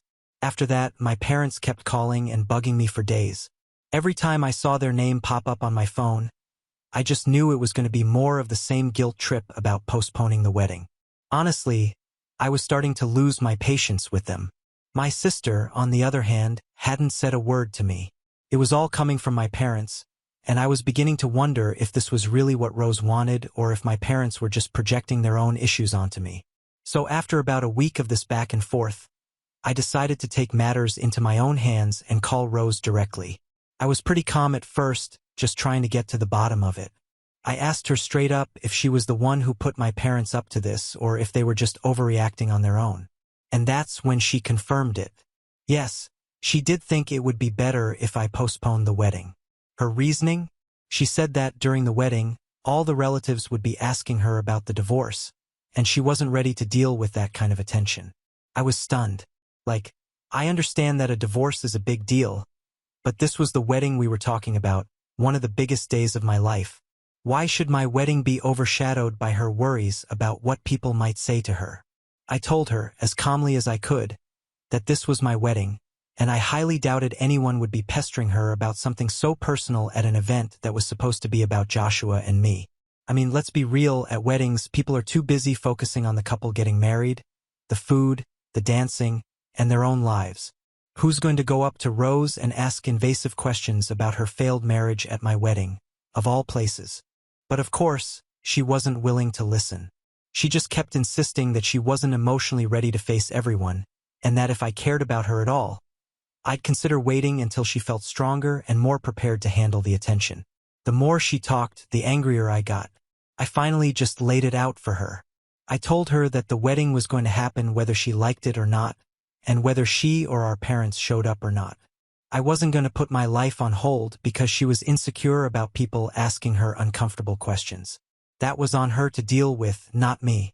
After I hung up, I called my parents right away and told them the same thing. I said, "Look, I love you guys, but I'm not postponing the wedding. If you want to support me, that would be great. If not, I'll understand. But the wedding is happening with or without you." My mom predictably started crying and saying how I was tearing the family apart and how Rose needed time to heal. But at that point, I had made up my mind. I wasn't going to back down. And the wedding did happen 3 weeks ago. I got married to Joshua, and it was beautiful, even though my parents didn't show up. I won't lie, walking down the aisle alone was tough. I had imagined that moment my whole life, and in my head, it always involved my dad by my side. But as I walked toward Joshua, seeing his face light up with that huge smile, it hit me that I was doing this for us. Not for my parents, not for Rose, not for anyone but Joshua and me. And honestly, that was enough. I felt at peace with my decision.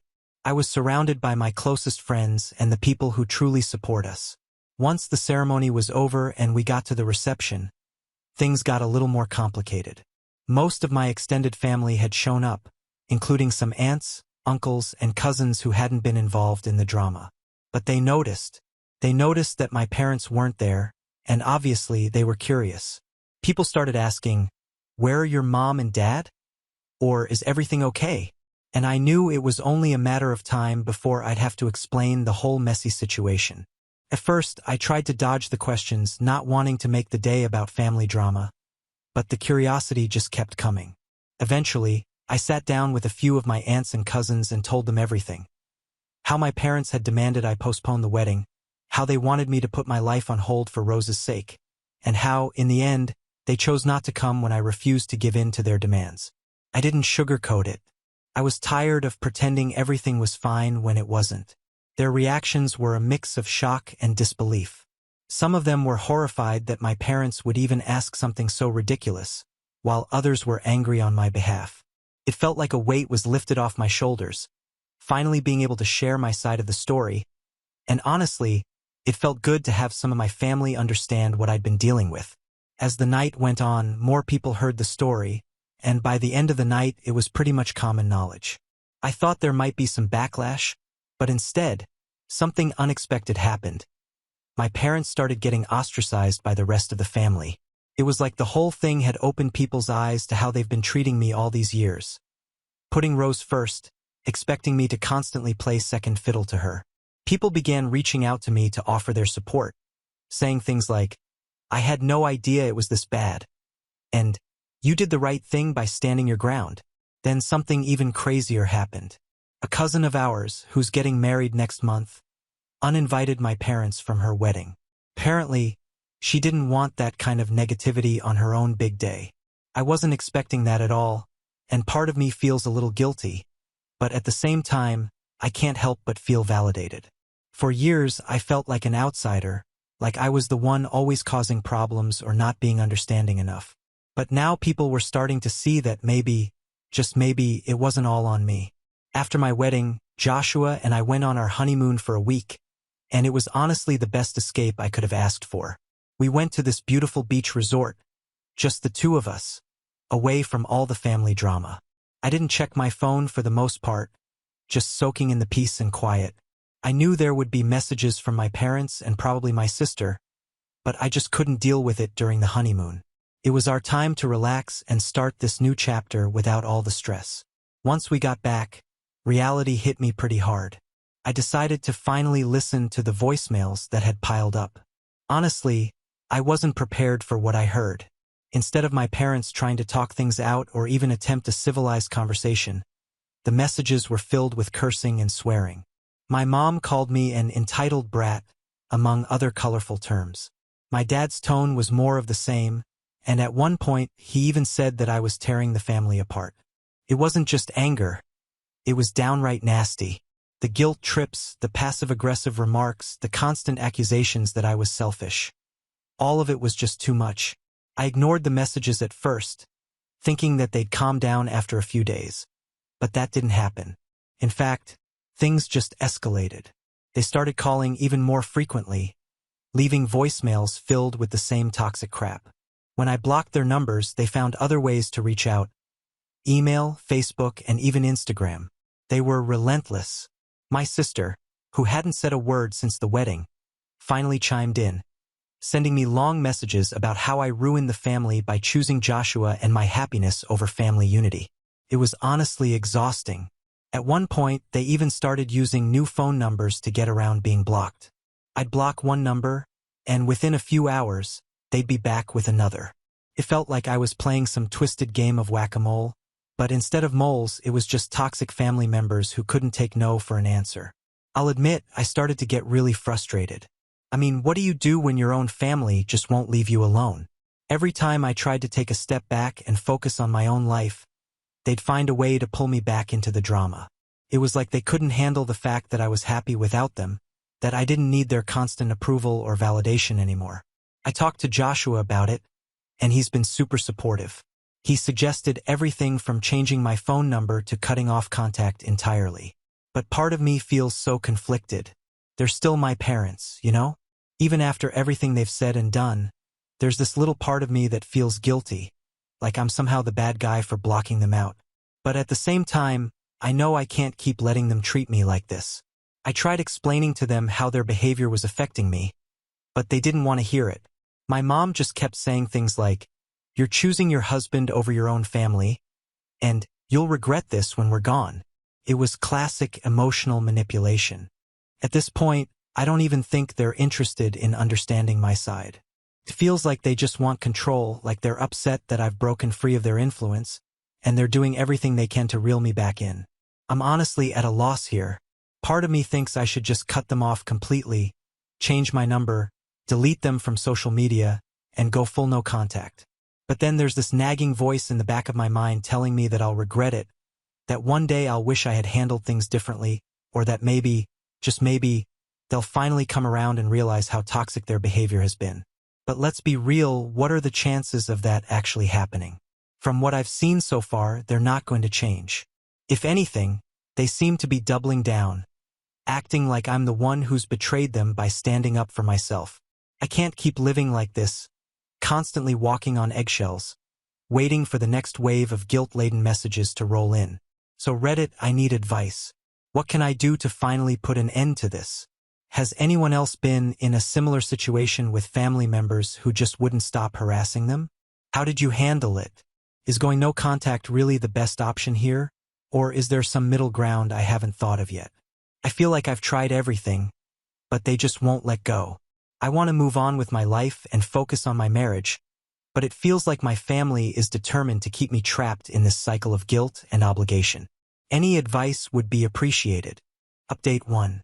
Hi guys, a lot of you have been asking what life was like when I was younger, so I figured I'd share a bit more background about my family dynamic. Honestly, there's no huge dramatic story, no one big blow-up or moment that made me realize my family didn't have my back.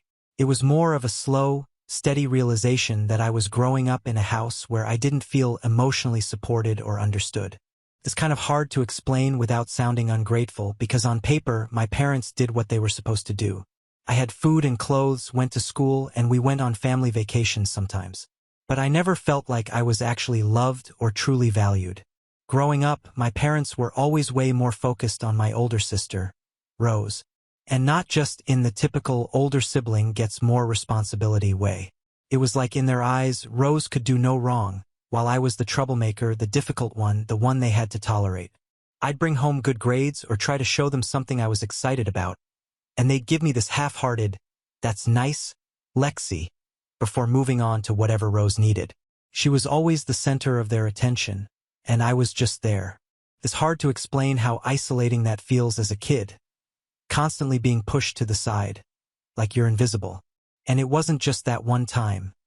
That pattern repeated over and over again throughout my childhood. I think I was around 16 when I got into a pretty serious fight with a group of friends at school. It was one of those teenage things where it felt like the end of the world at the time. I came home crying, hoping for a little comfort or maybe even some advice. I'm not saying I expected a full-on therapy session, but a "hey, it'll be okay" would have been nice. Instead, when I told my parents about it, my dad literally said, "You probably brought it on yourself. You should learn to pick better friends." That was it. No hug, no encouragement, just blame. Meanwhile, if Rose came home with even the smallest issue, they'd drop everything to help her through it. And speaking of Rose, let's talk about her for a second. She wasn't exactly the model of a supportive older sister. In fact, she pretty much went out of her way to make my life miserable whenever she could. She had this little clique of friends who were all just as stuck up as she was, and they thought it was hilarious to torment me. They'd do stuff like hide my things, make fun of me for my clothes, or even prank call the house and pretend to be people from school, saying awful things about me. It was the kind of stuff that sounds silly now, but as a kid, it really messed with my self-esteem. And the worst part? My parents knew about it. I'd tell them what Rose was doing, and they'd just shrug it off, saying, "She's just teasing you, Lexi. It's normal sibling stuff." But it never felt normal to me. There was one particularly bad incident when I was about 13. Rose and her friends convinced me to play a game of makeover with them. I should have known better, but I was so desperate for any attention or acceptance from my sister that I went along with it. They proceeded to cake my face with makeup in the most ridiculous way possible, making me look like a clown. Then, without me realizing it, they took pictures and sent them to people at school. The next day, everyone was laughing at me, and when I got home crying, my parents just said, "It's just a joke. Don't be so sensitive." No punishment for Rose, no sympathy for me, just the same old, deal with it attitude. Looking back, I realized that these were the building blocks for the relationship or lack thereof that I have with my family today. I spent years trying to win their approval, to make them see me as someone worthy of their love and attention, but it never worked. They were too busy with Rose and her problems to care about me or what I was going through. Honestly, I think that's why I've become the person I am today. Someone who's learned to be independent and to stand up for myself even when it's hard. That's why when the whole wedding situation happened, it wasn't the first time I felt let down by my family. It was just the tipping point. I had spent years being the second choice, the afterthought, and when they asked me to postpone my wedding for Rose's sake, it felt like the final straw. It was like they hadn't learned anything from all the times they had put her first and me last. They expected me to keep playing the same role I'd always played, the one who sacrificed her happiness for the sake of family unity. But I couldn't do it anymore. I finally chose myself, and honestly, it feels like a huge relief. So yeah, that's the gist of my childhood. Nothing super dramatic, but a whole lot of emotional neglect and favoritism that left its mark. It's taken me a long time to realize that it's okay to put my needs first, and that just because they're family doesn't mean I have to tolerate toxic behavior. I've got Joshua now, and we're building our own little family where I feel loved, supported, and respected, which is something I never really had growing up. Thanks for reading, and I appreciate everyone who's reached out with advice and kind words. It really means a lot, and I'm learning that it's okay to set boundaries, even with family. It's tough, but I know I'm doing what's best for me. Update 2. Hi guys, I wanted to give you all a few updates because a lot has happened since I last posted. So about a week after Joshua and I got back from our honeymoon, my parents, unsurprisingly, found another way to get under my skin. They sent me a message saying they wanted my childhood stuff out of their house and that I should come pick it up on Sunday. The message was cold and abrupt, but at that point, I was pretty much over it. I figured I'd just go grab my things, and that would be that. So I replied with a simple okay, trying not to make a big deal of it. But when I actually drove over there, Joshua with me for support, what I saw was beyond ridiculous. All of my stuff was already out on the lawn, piled up like a garage sale no one wanted to buy from. And not just neatly placed, mind you. It looked like they had tossed everything out haphazardly, as if it had been sitting there for hours, maybe even days. Some of my old books were damp from being exposed to the morning dew, and a bunch of clothes and childhood toys were dirty, as if they'd been left in the grass for a while. I could see some water stains on things I actually cared about, old photo albums, sentimental keepsakes. It was like they couldn't wait to get rid of me, and my stuff was just collateral damage. I was furious. I mean, who does that? It wasn't even about the stuff. It was about the blatant disrespect. It was like they were sending a message saying, "We're done with you." But as mad as I was, I knew they were expecting me to blow up, to yell or cry or demand answers. I could practically see my mom watching from the window, waiting for me to react. And honestly, I wasn't going to give them the satisfaction. So instead of flipping out, I kept my cool. I calmly turned to Joshua and asked him to help me load everything into the truck. We didn't speak to my parents, didn't knock on the door or ask for an explanation. We just loaded up the truck in silence. I think Joshua could tell I was holding back a lot, but he didn't say anything, just helped me get it done. It was weird, though, because as we were packing everything up, I realized something. I wasn't sad. I wasn't heartbroken or devastated. I was just relieved.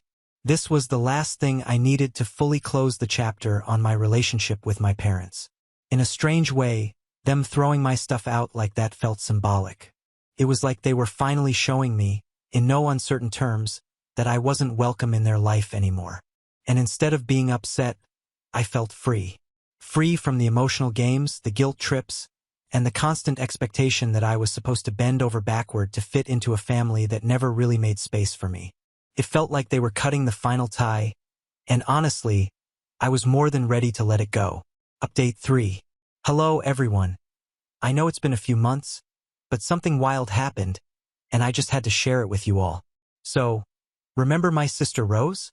The same sister who was too heartbroken and devastated after her divorce to attend my wedding? Yeah, well, she's getting married next week. I swear I'm not making this up. The woman who claimed she needed at least 2 years to move on and find herself a new man is walking down the aisle in less than 7 days. The irony is too much, and you know how I found out?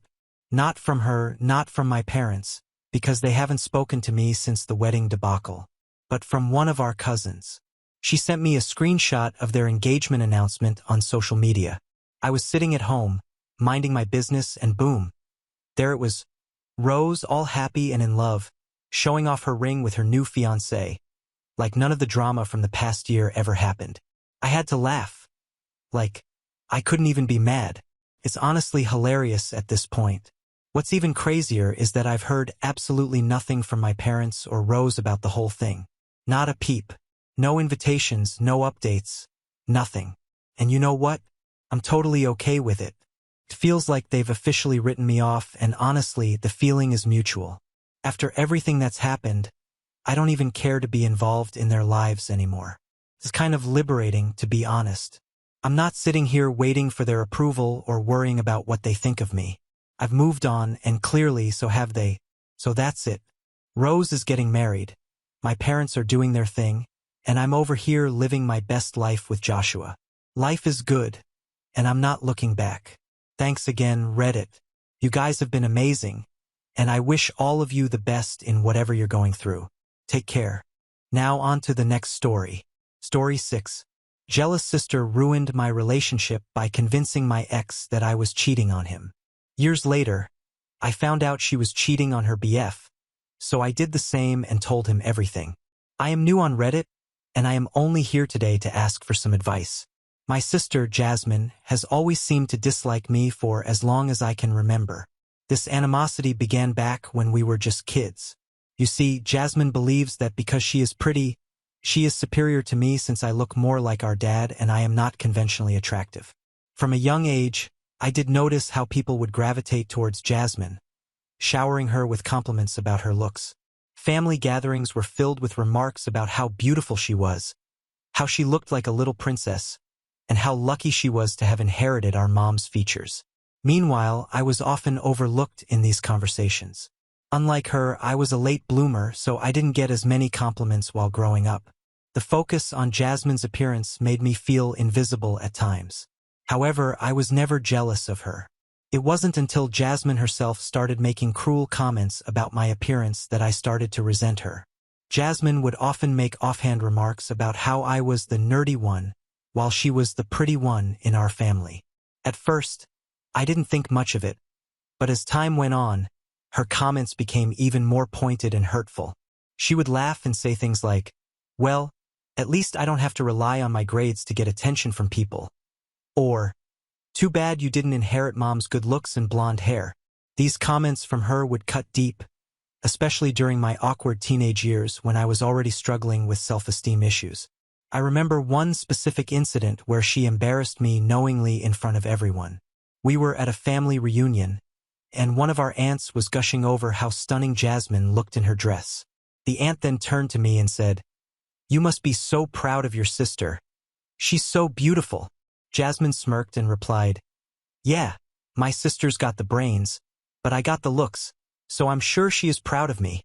Everyone laughed, thinking it was just a silly little joke, but I felt a pang of hurt and embarrassment. It was as if my entire worth was reduced to just my academic achievements. Even at school, Jasmine's beauty made her popular and well-liked. She was the girl everyone wanted to be friends with or date. I, on the other hand, was the quiet, studious one, known more for my grades than for my presence. Created a divide between us, one that Jasmine seemed to relish. She always enjoyed reminding me of our differences, almost as if it reinforced her sense of superiority. Her constant reminders of my ugliness made me very hyper-aware of my appearance, leading to years of insecurity and self-doubt that I sometimes still struggle with. I often found myself comparing my looks to hers, wondering why I couldn't be as effortlessly attractive. Her unkindness affected my self-image in profound ways. However, this wasn't the only thing she did to me. Looking back, she also bullied me in other ways to make me feel inferior to her. For example, on my 6th birthday, I was really excited because it was the first time I had invited my friends over to our place for a party. My parents had decorated the house, and I had a beautiful cake. As my friends and I gathered around to play games, Jasmine, who was 8 at the time, decided to take the spotlight. She interrupted our game of musical chairs by loudly proclaiming that we were being too loud and that it was embarrassing for me and my friends to still play musical chairs at our age. Mom asked her to calm down and took her aside to talk. I thought Jasmine would stop with her antics after that, and the rest of the party went on without any more incident. Later, after the party, when I was opening my presents given to me by my family and friends, I discovered that I had been given the latest Barbie dollhouse. It even had a miniature kitchen and a makeup set. I was beyond thrilled about this since I loved playing with Barbie, but my happiness was short-lived. Jasmine started to complain to my mom that it wasn't fair I had been given such an expensive gift when she didn't get one on her birthday. She complained that she wanted to play with the dollhouse too.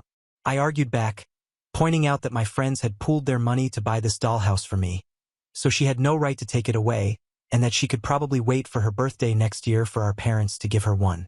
But Jasmine kept yelling at Mom, demanding that either I share my Barbie set with her or that Mom had to get her a new one to play with immediately. In the end, Mom made me compromise. I was forced to share my beloved Barbie dollhouse with Jasmine on a few days of the week so she could play with it as well. I was beyond infuriated.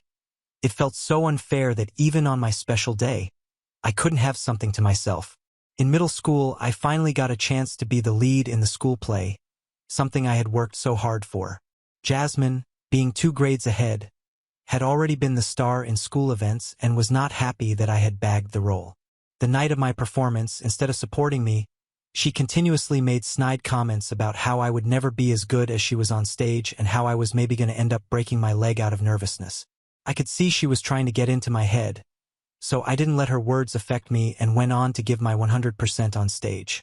After the play, when everyone was congratulating me, she loudly criticized my performance, pointing out every little mistake she thought I made and saying how I needed to work harder if I wanted to outshine her.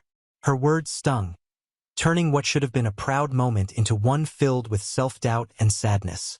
My parents later reprimanded her on our drive back home for not letting me have the spotlight for one evening. During high school, I saved up money from my part-time job to buy a dress for my upcoming prom. I found the most beautiful dress I could have ever dreamed of. It was beautiful and elegant, and I could not wait to wear it. Jasmine, who had already graduated, saw the dress and decided she wanted to wear it to a party before my prom. She told me that since my prom was weeks away, I should let her wear it for one night only. Despite my repeated refusal, she took it anyway without informing me. The next day, she returned my prom dress with a large stain that couldn't be removed. I started yelling at her furiously, seeing the state of my dress, and told her that she had no right to wear my dress and spoil it. However, Jasmine, instead of apologizing to me like a sane person would, told me that it was just a dress and that I should stop being such a baby about it. Later, when my dad found out about what Jasmine had done to my dress, he bought me another dress. Although it wasn't as pretty as the one I had bought, it was still a sweet gesture from him, and I appreciated that. After high school, when I got accepted into my dream college, my parents and I were overjoyed since I would be the first person in my entire family to go to such a prestigious university. The news spread quickly, and all my distant family members were calling to congratulate me. It felt wonderful to have everyone's support and excitement. However, Jasmine didn't even call me once. Later, when Mom was talking to her on the phone, I overheard her telling Mom that I had probably gotten in because the college needed some diversity, and I was probably their safe choice. I was taken aback hearing this since it was not only offensive but also completely untrue. Fortunately, Mom also felt the same and immediately scolded Jasmine for saying something like that. She defended me, reminding Jasmine that I had been one of the top students my entire life and that any university would be lucky to have me. Mom went on to tell Jasmine that she should never say what she just told her in front of me, and that if she didn't have anything good to say about me, she should learn to keep her mouth shut. This, of course, made Jasmine angry. I could hear her yelling back at Mom, complaining that I was always the favored child and that she was tired of my achievements always overshadowing hers. I just shook my head when I heard Jasmine complaining like that. I knew how much our parents had worked hard to give both of us everything we wanted. Yet Jasmine always found a way to pretend to be a victim. Her resentment towards me always persisted throughout my adult life. Whenever I got a job or a career promotion, I could never talk about it freely in front of Jasmine, as she would find a way to diminish my accomplishments. She would make snide remarks to me that maybe my promotion had more to do with my luck than my hard work, and that being so career-driven as a woman wouldn't get me anywhere in life. Yet, I was the one earning 3 times her salary, while she would sometimes have to borrow money from our parents and even be unable to even pay them back. Even in adulthood, Jasmine would not stop commenting about my looks, even after I had asked her to stop multiple times. Whenever we would go out together, she would joke about how I should be grateful to be seen with her in public because she could make anyone look good by comparison.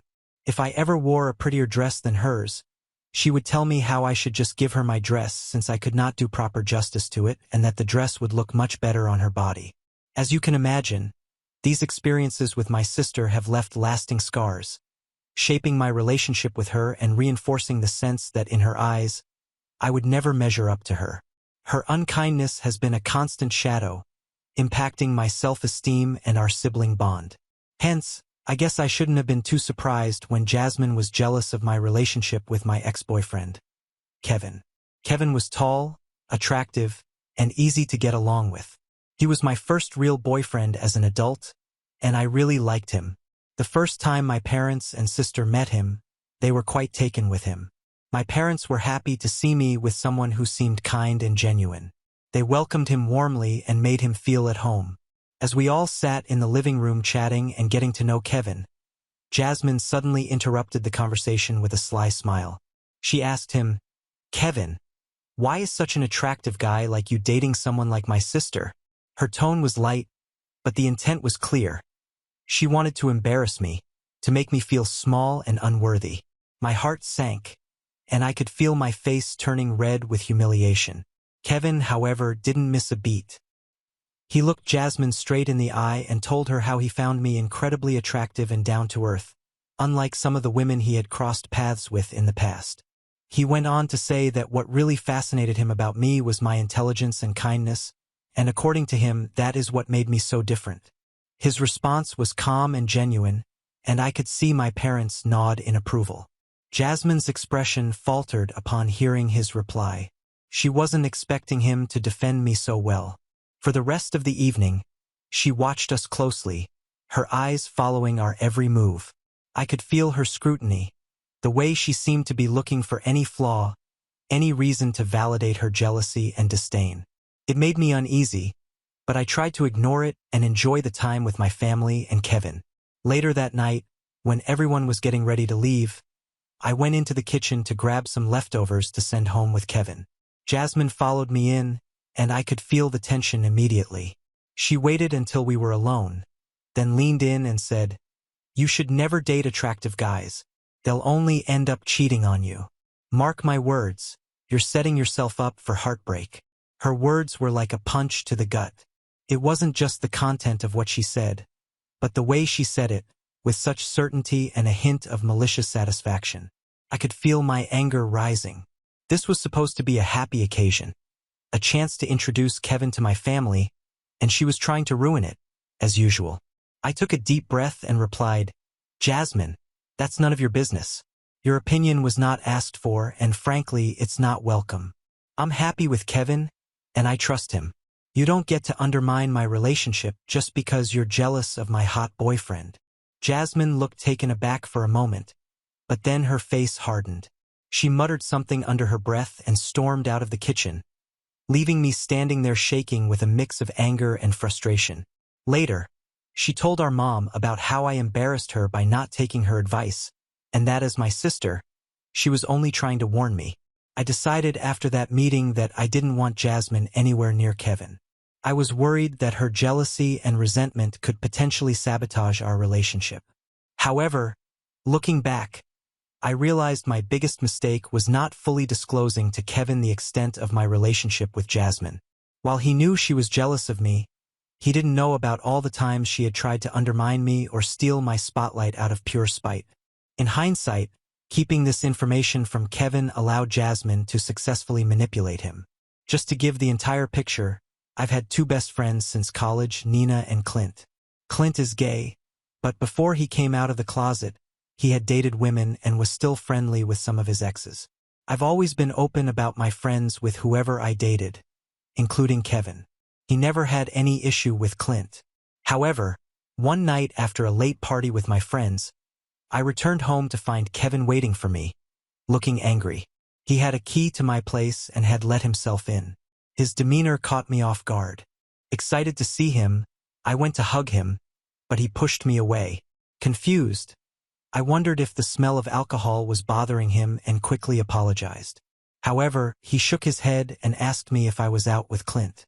I told him that I was out with both Clint and Nina, just like I had informed him about before I went out with my friends that evening. He then impatiently asked me if I was sleeping with Clint. I was taken aback, wide-eyed and incredulous.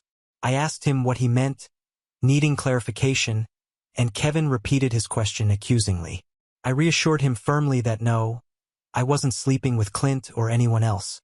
I couldn't understand why he would suddenly ask me something like that out of nowhere. He then opened his phone and showed me a series of pictures that Jasmine had sent him over social media. Apparently, my sister had been at the same bar at the same time where me and my friends were hanging out.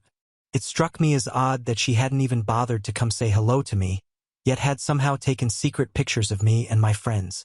As I zoomed in on the photos, I saw shots of me, Clint, and Nina laughing, hugging, dancing, and just enjoying ourselves like everyone else in the club. Kevin explained that Jasmine had sent him these pictures along with information about Clint's past relationships with women, which I had conveniently never mentioned to him. He asked me directly if it was true that Clint had dated women before his current boyfriend. I confirmed that it was indeed true, but clarified that Clint had dated those women because he grew up in a conservative family and was scared to come out as gay initially. Kevin shook his head, clearly troubled by what he saw in the pictures. He expressed doubts, saying there was no guarantee that Clint was 100% gay. Even now, especially seeing how comfortable Clint seemed with me and how he had his arms around me in the photos. I was stunned by Kevin's accusation and asked him why he would jump to such conclusions out of nowhere. This is when Kevin told me that Jasmine and he had been friends on social media for a while, and she had been telling him stories of my past about how I supposedly had a history of cheating on my exes. According to him, he had never believed her until she sent him those pictures that night. My mouth hung open in disbelief as I struggled to process what he was saying. I asked him why he hadn't told me about his conversations with my sister sooner. Kevin tried to justify it, saying they were just harmless chats initiated by Jasmine in the first place, and that because she was my family, he just wanted to be polite to her. He claimed that he never believed any of her words until now, when he found out that Clint had dated women, which meant my best friend and I could potentially have something going on behind everybody's back since the both of us spent so much time together. I almost wanted to puke when I heard Kevin say this, as Clint was like my family, and I could never dream of doing anything inappropriate with him ever. I couldn't hold back my tears as I insisted that I had never cheated on anyone in my entire life. It was true, I had never had many relationships, and the ones I did have often ended with me being the one betrayed or sometimes the relationship simply fizzling out. However, Kevin seemed unwilling to believe me. Amidst my tears and explanations, I began to realize that I had done nothing wrong in the situation. I knew Clint and I were just friends, and I had never cheated on Kevin. If he could trust my sister's words over mine, how could I ever trust him to be my partner for life? I stopped begging and apologizing and instead asked him to leave my house immediately. Kevin appeared taken aback by my sudden change in demeanor. He questioned whether this meant I had truly been cheating on him with Clint. Feeling a mix of frustration and hurt, I firmly reiterated that Clint was gay and that I had never cheated on anyone in my entire life. Yet, I also made it clear to him that I wasn't going to spend the rest of the night defending myself when he clearly had already made up his mind to blame me no matter what. Long story short, it was a painful breakup. Kevin continued to hurl hurtful accusations and blamed me for everything, but I remained firm in my decision to break up. I am glad I never stayed with him because I know I deserve to be with someone who trusts me completely. However, I never forgave my sister for what she did. The next day, I decided to confide in our parents about everything Jasmine had done behind my back to sabotage my one-year relationship with Kevin. For the first time, I told them that if they continued to favor Jasmine over me, I would stop talking to them altogether. Thankfully, my parents were just as fed up with Jasmine as I was. They were appalled by her manipulation of my ex-boyfriend and her attempts to disrupt my life. Not only did they scold her severely, but they also decided to cut off all contact with my sister when she refused to accept her mistakes and did not want to apologize to me. They made it clear to Jasmine that they were ashamed of her actions as my older sister and that they could not let her anywhere near them if she was capable of doing such backstabbing to her own family members. Since then, neither I nor my parents have been in touch with Jasmine, despite her attempts to reach out. My parents have remained true to their word and maintained their distance from her. Although I know my parents not talking to Jasmine is punishment enough for her, I still wanted to ruin her life just the way she had ruined mine. Over the past 3 years, I've been keeping tabs on Jasmine through our mutual friends. I've learned that she's been dating an older guy named Sam for the past few months, who is a divorcee from a really wealthy family. It seems he can provide her with a luxurious lifestyle she's always desired but could never afford on her own. However, it's clear that she's with him just for the money. I recently discovered from 1 or 2 mutual friends that we both share that my sister has been having an affair with her masseuse whom she visits weekly. This information is quite well known among the ladies, as this is a small town, so it wasn't really that difficult for me to find out. 2 weeks ago, I heard from the same mutual friends that Jasmine had been pressing her boyfriend to propose to her. Sam, who had recently gone through a divorce, felt it was too soon for such a commitment. However, apparently Jasmine persisted, insisting that they were meant to be and was expressing her desire to start a family soon due to her biological clock ticking. Upon hearing this, I knew it wouldn't be long before she had manipulated Sam to give in to her demands. I decided that it was time for me to inform Sam about what he was potentially getting into before he made any permanent decision. I did not have his contact number, and I could not find him on either Instagram or Facebook. Then it struck me that he might be on LinkedIn. This is how I have found his email address from his LinkedIn profile, and I intend to send him a detailed email explaining how Jasmine has been involved in an affair with her masseuse and why he needs to know her past before marrying her. I wonder if I tell my sister's boyfriend the truth, which could potentially ruin her relationship, the same way she ruined mine. Update 1. Okay, I knew when I posted my story it would be controversial, but I was not expecting such polarizing views. While some of you agree that it is the right decision to warn Sam since he might be potentially heading into another bad marriage, the other half of you believe I am just being nasty to my sister for no reason. To those people, I would like to ask this question. If your partner was ever cheating on you, would you not like to know about their affair? Would you want to remain in the dark about their indiscretion? Would you want to get engaged to them when they are cheating on you behind your back? If your answer is that you would like to know the truth, then Sam also deserves to know the truth. Yes, I clearly hold a grudge against my sister, and I have tried to work on the issue in other ways, but I want her to feel what she made me feel.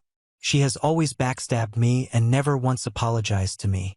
I have never ruined her life or sabotaged her in any way, even after everything she has done to me. I will simply be telling Sam the truth. Whether he chooses to forgive her and decides to marry her or leave her is ultimately his call to make. Update 2. So, it's been 2 weeks since I last updated anything. So here it goes. Last week, I sent out an email to Sam. In the email, I clearly stated that Jasmine had been sleeping with her masseuse, including his name and the massage parlor she frequented. I urged him to investigate and also explained how my family and I had cut off contact with Jasmine because of her manipulative behavior in the past. I made it clear that my intention behind this email was simply to warn him so that he wouldn't be caught off guard. After I sent the email, several days passed without me hearing anything back from Sam. I couldn't shake off the worry that maybe he hadn't received it or maybe he didn't believe what I had shared. Then, unexpectedly, I received a response from him today. Sam began his email by expressing sincere gratitude for reaching out to him with the information. It turns out he had been finally convinced enough to propose to Jasmine and had even bought her a ring to propose to her that very day when he received the email from me. Fortunately, after reading my email, he decided to take some time and investigate the matter himself. He decided to follow Jasmine around for a few days, and this is how today he was able to catch her red-handed with the masseuse at a hotel room. He told me that he had broken things off with her immediately. She had pleaded with him, telling him how it was just a one-time mistake, but he had informed her that I had already told him the truth about her affair, which had been going on for months. Sam emphasized how thankful he was to me that I had alerted him about the reality of his situation. He included his contact number and encouraged me to call him, wanting to discuss the matter more comfortably over the phone. When I called Sam, he was courteous to me. He opened up about Jasmine's multiple lies, not just about her affair, but also about her family situation. Apparently, Jasmine had been fabricating stories to Sam throughout their relationship, portraying our family as abusive to justify why she had severed ties with us, when in reality it was the other way around. I told Sam that he didn't even know half of the things that Jasmine was capable of, and that he should consider himself very lucky that she had let him go so easily since she was usually very vengeful. Overall, Sam and I had a nice chat, and I wished him the very best for his future. After this, I had a feeling it wouldn't take long before Jasmine would either show up at my house or call me. Sure enough, about an hour later, I heard the doorbell ringing and loud banging on my door. I wasn't surprised to find Jasmine there, yelling insistently that we needed to talk about what I had done to her. Instead of opening the door, I used my door camera's two-way speaker system to ask her what she wanted. Jasmine's anger was palpable as she demanded to be let in, accusing me of being a coward for keeping her outside. I stood my ground, responding firmly that she was the real coward in this situation. I pointed out that she had been dishonest by having an affair and now couldn't face the consequences on her own. This response silenced her, and she appeared embarrassed, starting to cry. She demanded that I speak to Sam and try to fix things between them since she could have gotten engaged to him if I had not interfered.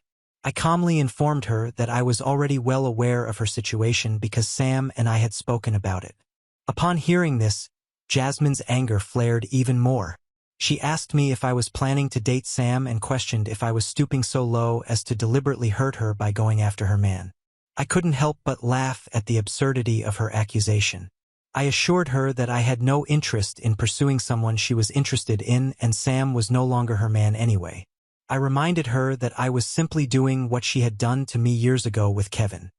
Hearing my words, Jasmine erupted into yelling, insisting that I still had no right to do this.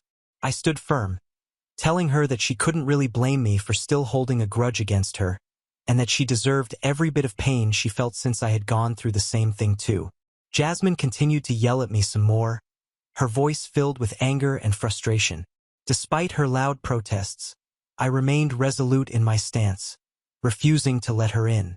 In the end, seeing that I wasn't going to yield, Jasmine left, grumbling angrily to herself. Update 3. Hey everyone, I have informed my parents about what I did to Jasmine. They reprimanded me when they found out everything and told me that I needed to forgive my past and stop being in this weird power struggle with my sister forever, as it would only ruin my mental health. After our conversation, I do agree with them. Hence, I've decided to let go of any hard feelings toward Jasmine. I think we're even now, and I no longer want to waste energy hating her. That's all. Now on to the next story. Story 7. I ran away from my strict religious parents who wanted to marry me off. So, I fled to Africa, making new friends and found out I'm not actually my dad's daughter. I'm typing this in a mix of fear and nerves. I am the youngest, 22, of 5 kids, M30, M28, F28 twins, and F25. My parents are heavily religious and we live in Utah. Growing up, everything had to be done perfectly. It didn't matter if it was grades, looks, social activities, or even friends. I'm different from my siblings as I was never interested in the maths and science like they were. I've always been the writer, the painter. I remember once when I was 13, I made a painting of a dove in a snowy field and won first in the competition.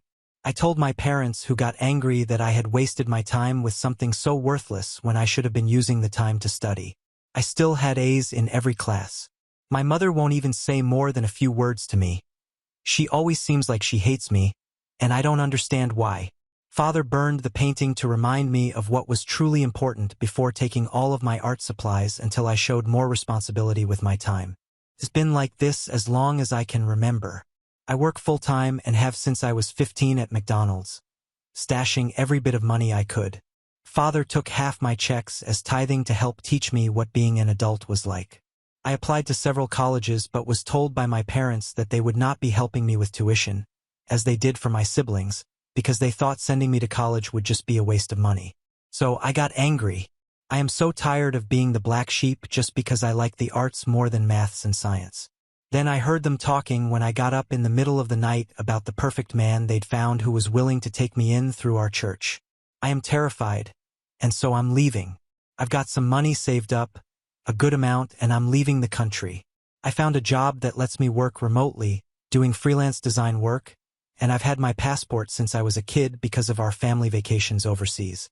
I'm taking nothing other than a change of clothes, my laptop, and important documents I took out of my father's office. I booked a flight that leaves in 5 hours, and I'm never coming back. I'm not even going to take my phone since I'd need to get a new number anyway. My best friend, God bless her, had been the one booking things and getting everything ready since I couldn't tip off my parents. She's also smuggled some of my more important things I can't take to hold on to for me.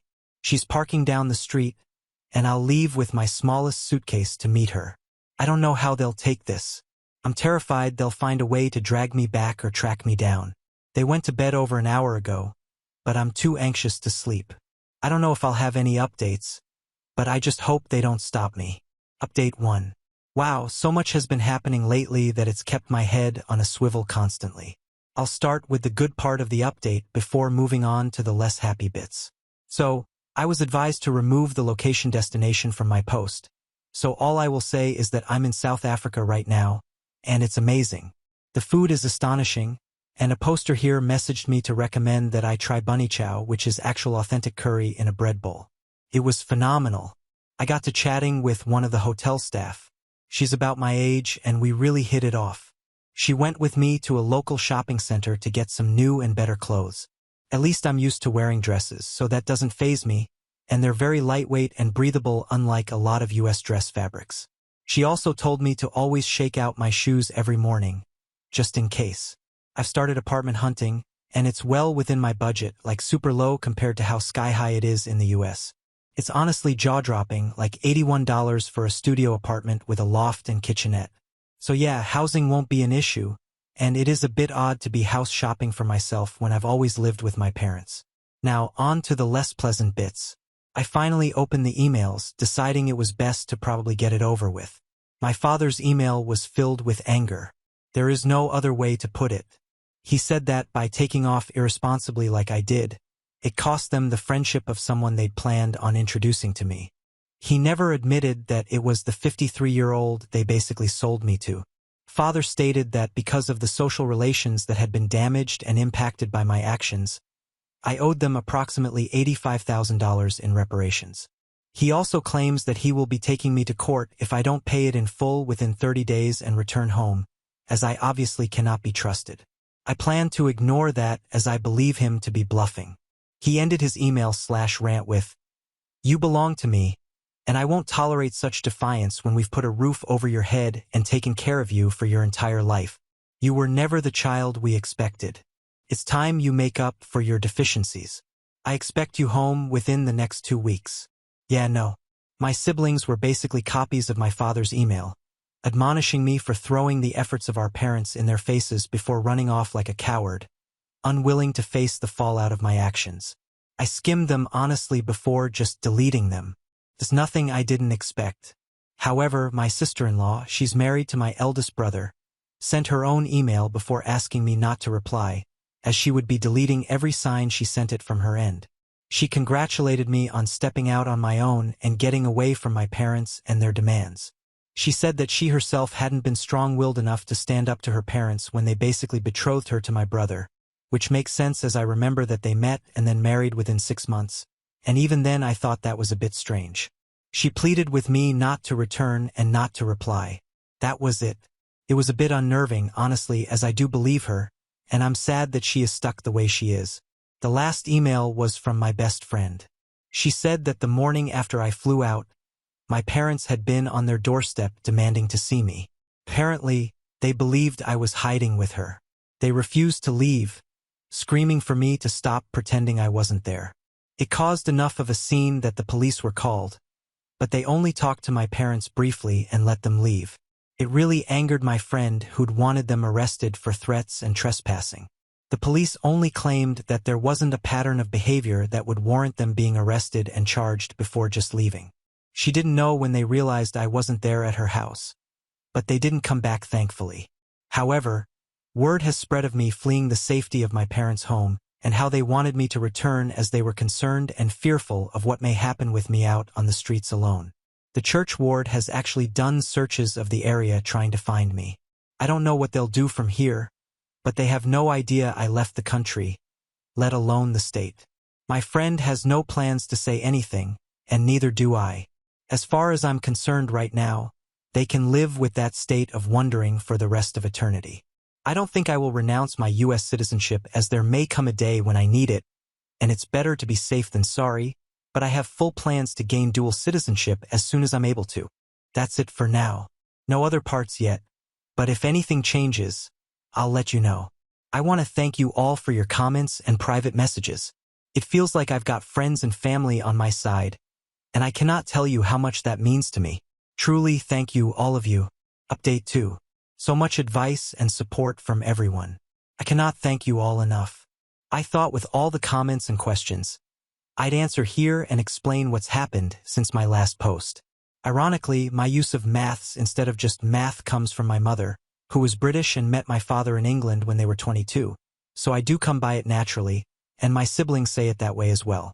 People questioned why I chose South Africa and Johannesburg of all places because of how dangerous it can be. I do understand the risks, but there is nowhere on this planet that is inherently danger-free. Africa is massive and incredibly diverse. Finding someone would be very difficult, and because those videos got so much attention, I have left Johannesburg. Sadly, I'm very far, though obviously still in Africa. The area I'm in now is incredibly safe and came highly recommended by several people. Settling here will be very comfortable, and the people are wonderful. I may even attend the university here and get a degree. I haven't replied to the emails, but I have saved them and printed copies and laminating them just in case. I will not be renouncing my U.S. citizenship, and my passport is good for another 8 years. I don't hate religion regardless of what it is. In my eyes, a person's relationship with God is incredibly personal. If a person connects with him via camping or walks, long drives, listening to music, acts of service, that's their choice, and it's just as valid in my opinion as sitting in a pew, possibly more, as they are honest with themselves instead of just putting on a false facade for the public eye. I plan on ignoring any further emails from my family other than printing them out just in case. They've made several phone calls to my friend who's had fun with them. The first time your father called yelling that I hand you over, I pretended to be coy and gave him your location. Took him to a strip club. He came back screaming at how I had embarrassed him. I just hung up on him. Honestly, she did that each time they called, giving a different location each time. Her favorite was sending my parents to a nudist retreat. My mother passed out apparently. My friend is looking to move and eventually plans to join me but will jump around a bit so that they don't follow her to me. I did finally read my uncle's email, but it was just a copy of my father's with the added comment that he and his fellow cops would be looking for me to bring me home safe before I got myself in trouble and hurt. I am being watchful, and I know better than to wander into dark alleyways and abandoned places. That's all I've got for now. If anything changes, I'll let you all know. It's heartwarming seeing and reading how many people are on my side and in my corner. I've actually begun printing out everyone's messages and comments to put in a binder I can look back on later. Truly, thank you all, I mean it. Edit. On being forced to marry even though OP is an adult, OP felt pressure via local church wards. It is easier to move on when I don't have them standing over me forcing their choices in place of my own. I honestly don't know if I'd be strong-willed enough to stand up to my father in person just yet. Maybe one day in the future when I know who I'm outside of what I've been forced to be. Update 3. Hello everyone. It's been a while since my last update, and a few things have happened that I was told by my friend that I needed to share since everyone was still clearly rooting for me. I have settled in a bit here and am now enjoying the fun of paperwork. Oh, so much paperwork. I have secured an apartment, and while it's 2 bedrooms, one is for my friend when she comes to join me. I've made a few acquaintances here locally, and I'm beginning to stand on my own a bit. My biggest challenge has been dealing with feeling uncomfortable because I don't know all of those unspoken rules the way I did in the US. As such, I'm constantly second-guessing myself, but hopefully that will fade with time. So, family. My family has learned I left the state. How they did, I'm not sure. They do, however, seem convinced that I am still in the continental US. My friend works as a cartoonist, and while she doesn't make a large amount of money, she makes more than enough to live comfortably. She's getting ready to leave herself and decided to send my parents a farewell gift. She didn't tell me about this until just a little bit ago. She spent a few hours carefully drawing my parents as they visited each location she sent them to, including their reactions, and all scenes were ended with the phrase, Abbott, Abbott, Abbott. That's all, folks. Sadly, while I've never seen Looney Tunes as she named it, she said she portrayed my dad as similar to a coyote. I'm still not 100% sure what that means, but she said everyone else would before then, ordering me to watch it. Maybe one day. She should be joining me around October 9th after country hopping several times. All the things she hasn't sold are in a secured storage unit, including the things she's been holding for me. The biggest revelation came after my father. Well, he had a meltdown. Apparently, after I never responded to him, he got into a fight with my mother in church, and many things were said. Among those, according to several, that my mother had cheated on my father, which, well, led to me, which is why she never liked me, I guess, as I just reminded her of her mistakes. My father took her back in spite of that, but, well, there it is. It caused a big stir in the ward, and meetings were held, though I obviously don't know what was said or done. I may never know, honestly. I am trying to move on and am even contemplating getting a tattoo. Part of me really wants to, while another points out that if I change enough and father finds me, he won't want me then. That's all really for now. I'm not sure if I'll have anything else to show, but if anything happens, I'll let you all know. Thank you for all the messages and comments. I do read them all, and it means more than you'll ever know. Update 4. Hello everyone. Sorry this update has taken so long. Once my friend arrived, things got really hectic. She's been settling in well, and it has been a huge relief to have her here with me, as it gives me a sense of security that I didn't really have before. We've been taking time to build new routines, finding a new normal, I guess, that works for us both. It's been a challenge, but at the same time everything has been so different one day to the next that it's kept the day from seeming boring or blurring together. One of the elderly neighbors I've been talking to a lot since I moved here has also invited both of us to spend Christmas with her and her family. They're going to have goat as the main meat, which is different, but I'm excited to try.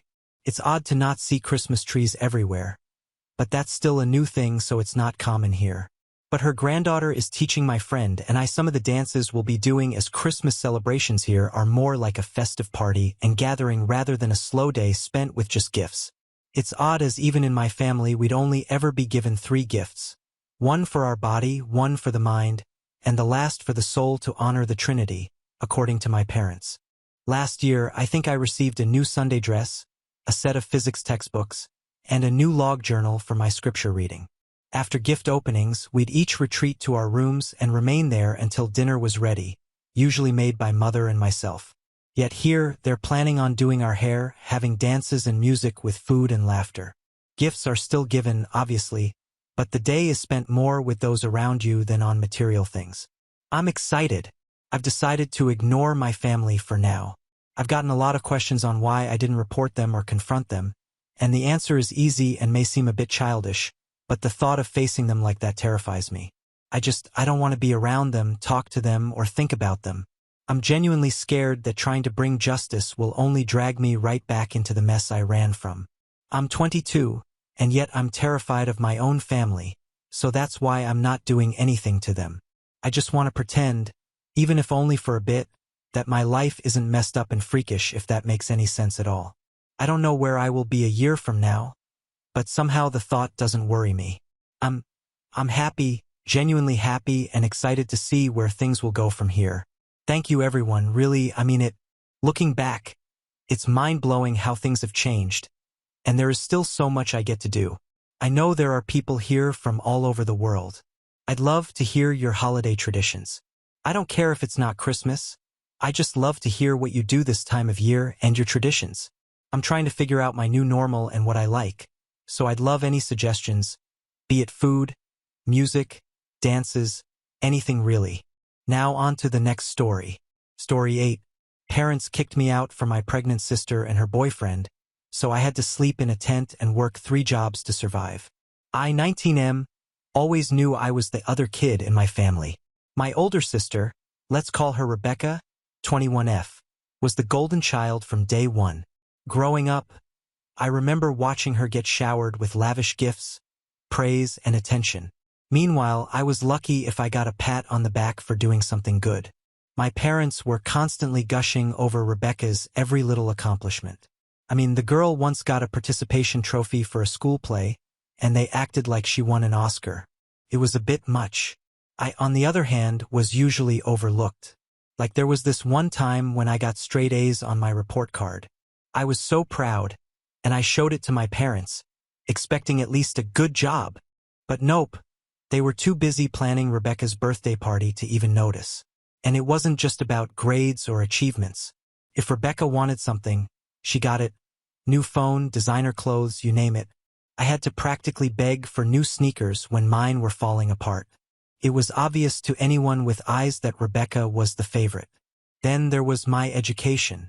I worked my butt off in high school, ended up getting a scholarship to a pretty good university. It was a big deal for me, especially since I knew we didn't have the money to pay for college otherwise. When I told my parents, they barely reacted. It was like I had told them I was going to the local community college down the street. But when Rebecca barely scraped by with C's and managed to graduate, they threw her a massive party like she'd cured cancer or something. It was infuriating, but I learned to keep my mouth shut. Complaining never got me anywhere, and I figured I'd just focus on my future and getting out of that house. The night of my high school graduation dinner was supposed to be my moment. I'd worked so hard, and I was ready to celebrate. But of course, Rebecca had to make it all about her. Right in the middle of the dinner, she stood up and dramatically announced that she was pregnant. Suddenly, all eyes were on her, and the focus shifted from my achievement to her pregnancy. My parents were over the moon, like she'd just given them the best news of their lives. Never mind that Rebecca didn't have a job or that the father of her child was, well, not exactly someone you'd want as a son-in-law. Speaking of which, she finally introduced him at that dinner. The guy was a high school dropout with a sketchy past that no one wanted to talk about. But my parents, they treated him like the second coming. They even offered him a job in the family business on the spot, without even asking about his qualifications. It was unreal. Here I was getting ready to go to college on a scholarship, and they couldn't care less. But Rebecca gets knocked up by some loser, and they're ready to hand over the keys to the kingdom. The whole situation felt like a bad joke, and I was the only one not laughing. A few weeks after the big pregnancy reveal, my parents sat me down and told me that I needed to move out. Apparently, they needed my room for the baby's nursery, and since Rebecca's boyfriend was moving in, there wasn't enough space for everyone. The kicker? They gave me 24 hours to pack my stuff and leave. I was stunned. They didn't care that I had nowhere to go. All they cared about was making room for their golden child and her baby daddy. But it didn't stop there. Rebecca, being the entitled brat she is, demanded that I hand over my car too. It wasn't exactly mine. Technically, it was in my parents' name, but I was the one who used it for school and work. She also wanted my savings, claiming it was for the baby. And to top it all off, she had the nerve to suggest that I drop out of college and get a job to support them. I couldn't believe what I was hearing. It was like they all expected me to just roll over and sacrifice everything I'd worked for. But there was no way in hell I was going to do that. So, there I was, 19 years old, kicked out of my own home with nothing but a backpack and no car. I ended up crashing with a friend for a few days, but I couldn't stay there forever. Eventually, I found myself living in a tent at a local campground. It was rough, to say the least. I'd wake up every morning to go to class, then head to one of my 3 part-time jobs just to keep my head above water. It was exhausting, but I was determined not to let them win. I refused to give up on my education, even though it felt like everything was working against me. Working 3 jobs while studying full-time was no joke. I barely had time to sleep, and when I did, it was usually in my car, which I managed to buy with a little savings I had left. My parents had drained most of it for Rebecca's needs, but I was able to hold on to a little bit. Every penny I earned went to paying for gas, food, and whatever else I needed to survive. It wasn't an easy life, but it was mine, and I was proud of the fact that I was making it work despite everything they'd thrown at me. Not long after I was kicked out, I heard through people that my parents had drained even more of their savings to help Rebecca and her boyfriend. They bought them a new car, paid for all the baby stuff, and even helped them furnish the nursery that was once my bedroom. Meanwhile, I was out there struggling just to eat. But instead of letting it get to me, I used it as motivation. I threw myself into my studies and work, determined to prove that I didn't need them to succeed. I cut off all contact with my family. I figured if they didn't care about me, then I didn't need them in my life. And honestly, I felt a lot better without their constant negativity dragging me down. My focus shifted entirely to my future. I made a promise to myself that I would not only survive, but thrive, and one day they'd regret how they treated me. Date 1. It's been a year since I got kicked out, and let me tell you, a lot has changed. After spending months juggling 3 jobs and barely scraping by, I finally caught a break. I managed to land a stable job at a local tech company, which allowed me to cut down on my other gigs. With that job, I was able to save up enough money to get out of the tent and into a small apartment. It wasn't anything fancy, but it was mine, and that was all that mattered.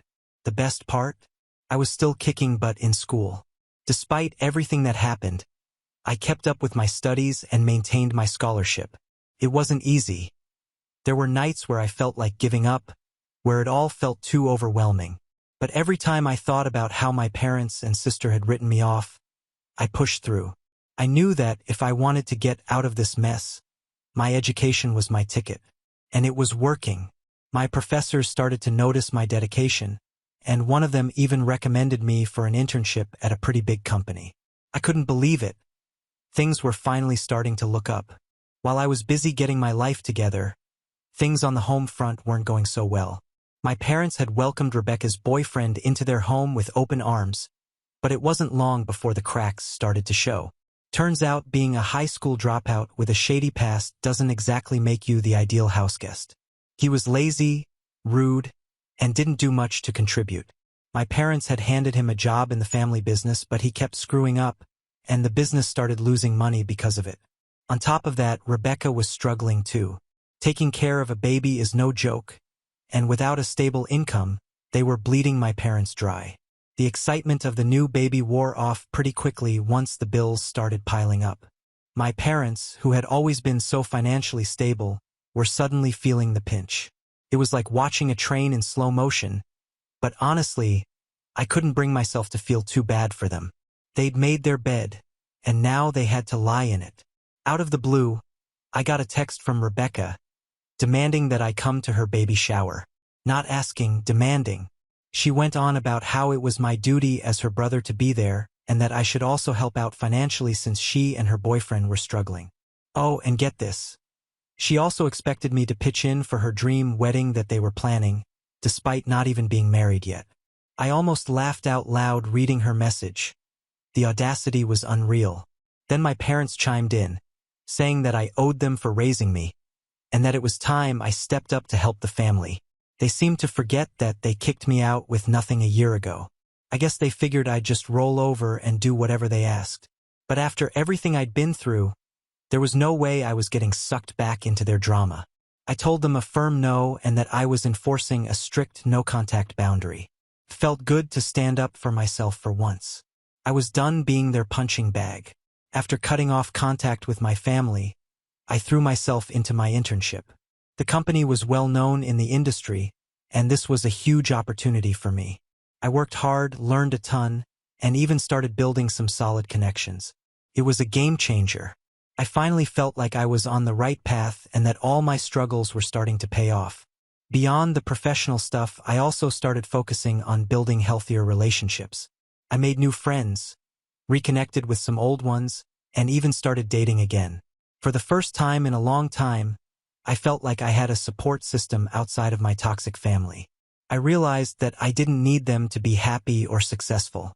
My life was my own, and I was finally taking control of it. Update 2. Fast forward 3 years, and I'm proud to say that life has turned out pretty damn good.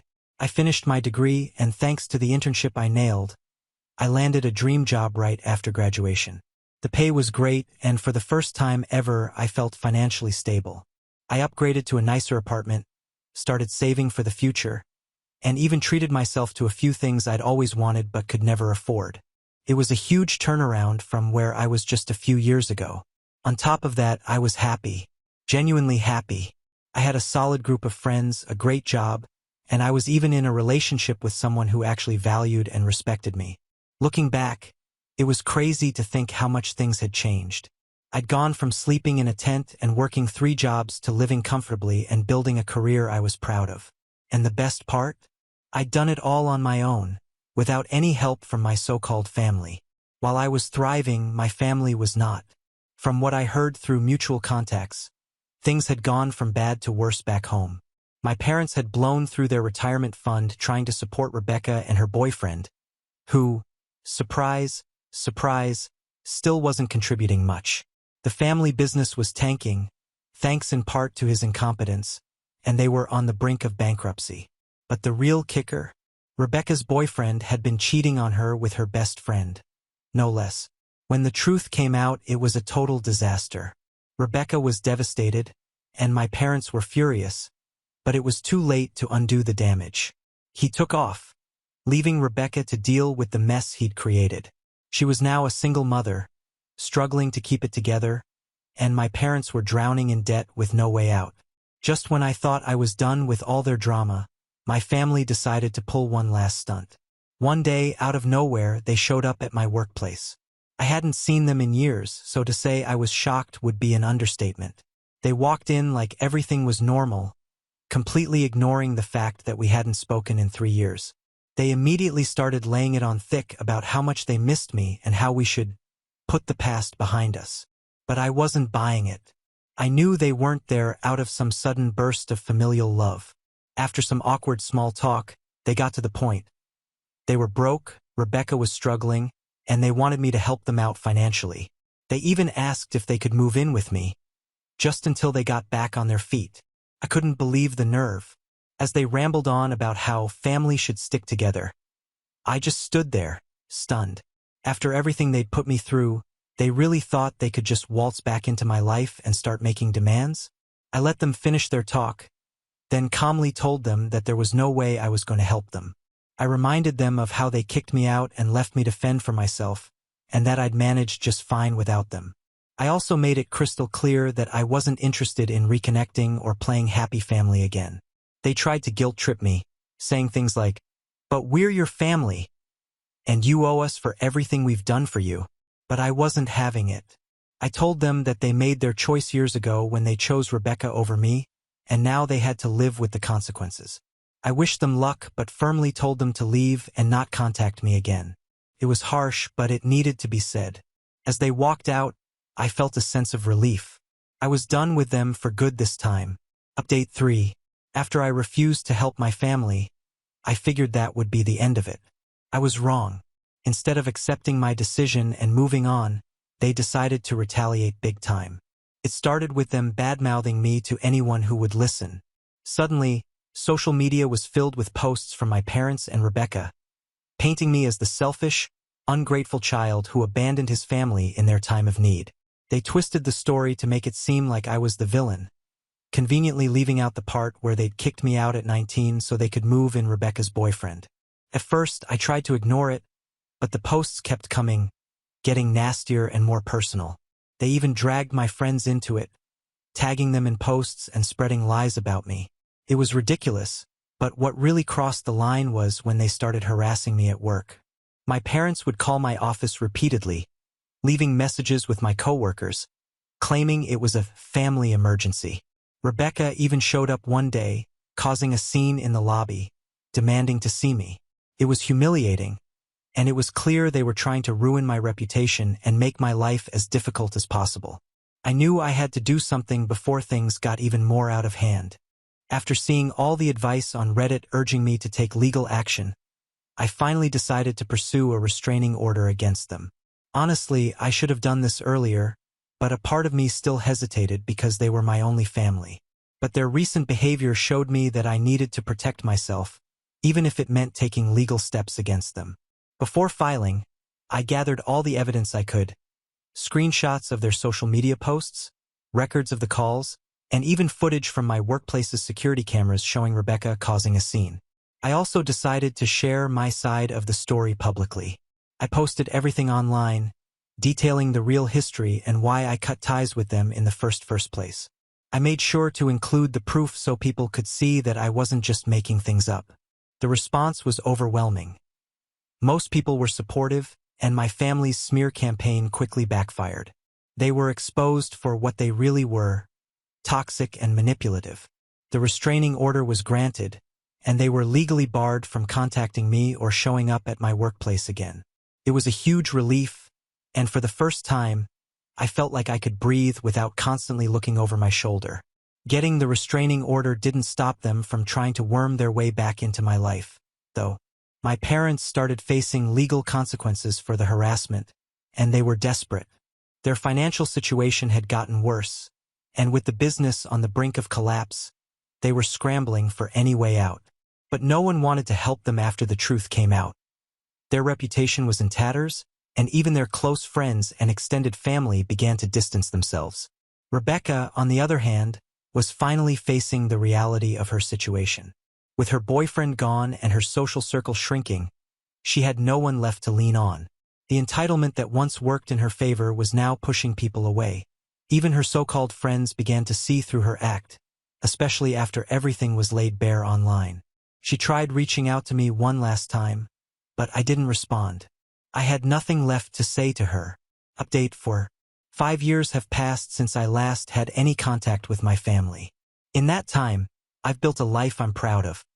A secure job, a home I love, and relationships that are supportive and healthy. But life hasn't been so kind to my parents and Rebecca. Their lives have completely fallen apart, and from what I've heard, it's been a downhill spiral. My parents' business eventually collapsed.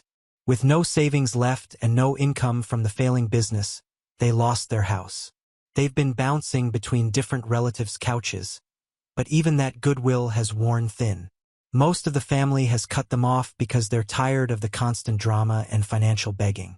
It's a far cry from the comfortable life they once had, and from what I hear, they're struggling just to get by.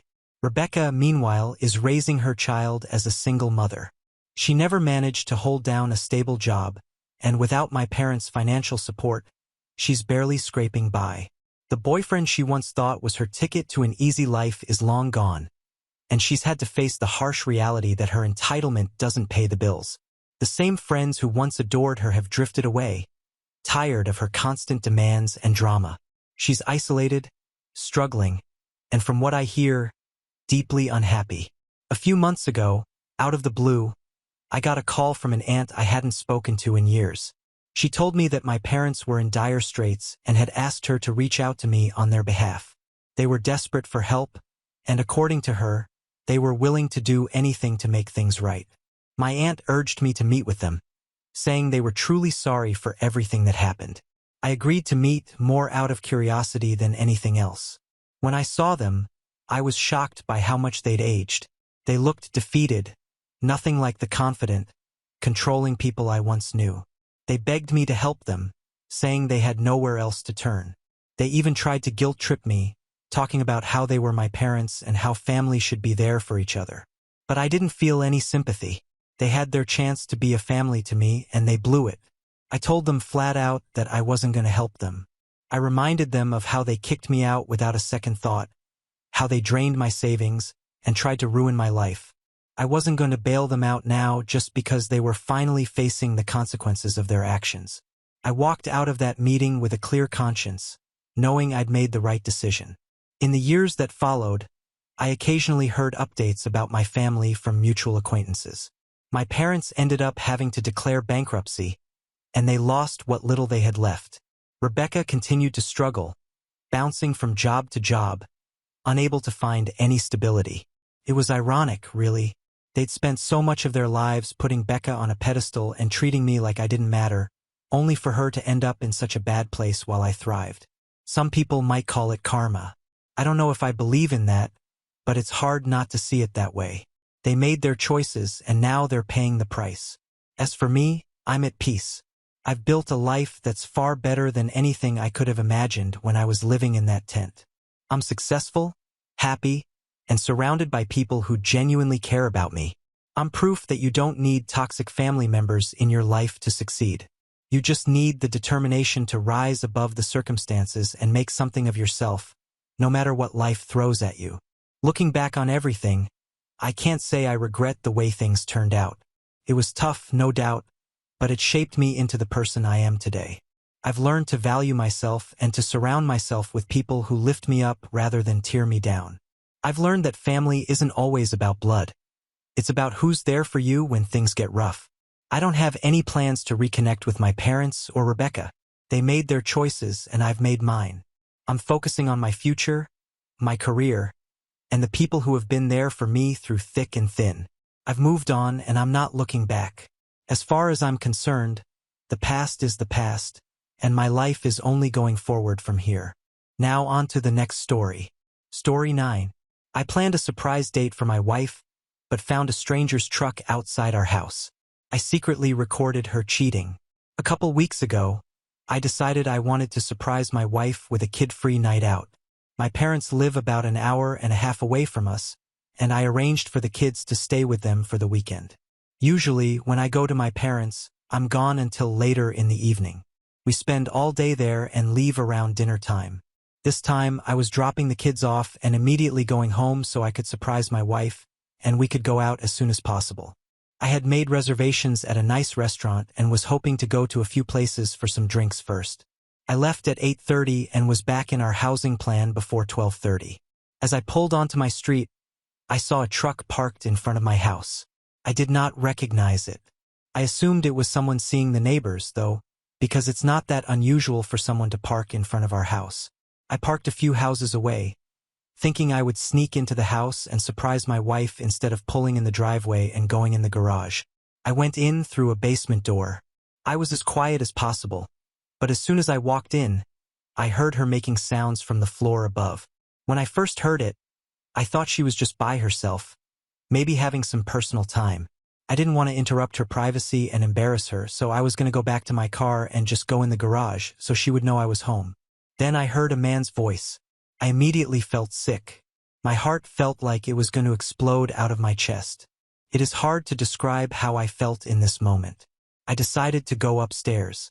I had no desire to confront them. I just wanted to see what was going on. I moved slowly and quietly and went up the stairs. The door was halfway open. The kitchen was empty, but I could tell they were in the living room. It was obvious what was going on at this point by the sounds. There was no way for me to look in the living room without them seeing me. I pulled out my phone and opened my camera app. I put my phone just around the corner of a wall. This part is so hard to write. I could see my wife with a man I didn't recognize. I won't go into detail on what they were doing, but I think you can figure it out. I started recording it. I was thinking that I needed a record of it for whatever I decided to do in the future. I just stood there in my kitchen, watching this all unfold on my phone screen. I felt like I could just scream at any moment, but for some reason, I just froze completely. This went on for several minutes. She finally jumped off of him and made a comment about going to the bedroom, and they went upstairs. She even made a comment about how much time they had left. I walked into the living room and found the guy's pants. I took his wallet out and took pictures of his driver's license. I know his name and his address now. I've never met him. I have no idea how my wife knows him. I left the house the same way I entered. I went back to my car and cried like the pathetic man I am. I decided to watch the video to make sure it recorded. I watched it all. I'll spare the details, but I sat in my car for at least half an hour. I couldn't drive to my parents and get the kids, as I would have to explain why.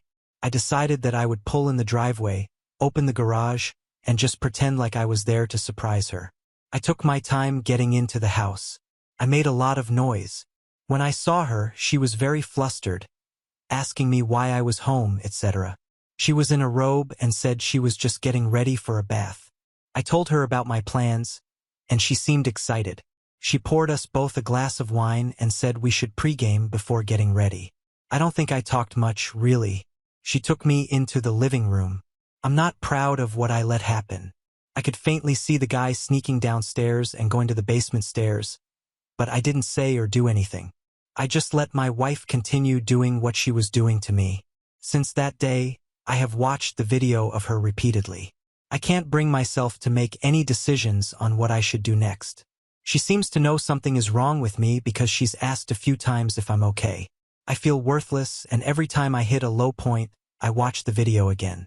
I feel like I've watched it at least 10 times a day since I caught them. Comments. Comment 1. There are two things you should not do in this situation. 1. Don't look for revenge against her and/or the guy. It'll just hurt you more and, in the worst case, put you in jail. 2. Don't let her hurt you like this again, because if you stay with her, she will. OP. I have spent multiple hours looking up this guy and am considering options. Comment 2. So what happened to his pants and truck? He ran out without his pants? What did your wife say about the truck in the driveway? P. His truck was on the street. I don't know where the clothes went to, but I assume she panicked as soon as she heard the garage open. Comment 3. I'm a bit confused here. You were still able to go through with your plan to take her out on a surprise date and were able to look her in the face, eat dinner, and act like there's nothing wrong? Please, not really. We didn't stay out late and went home early. She asked a few times if something was wrong.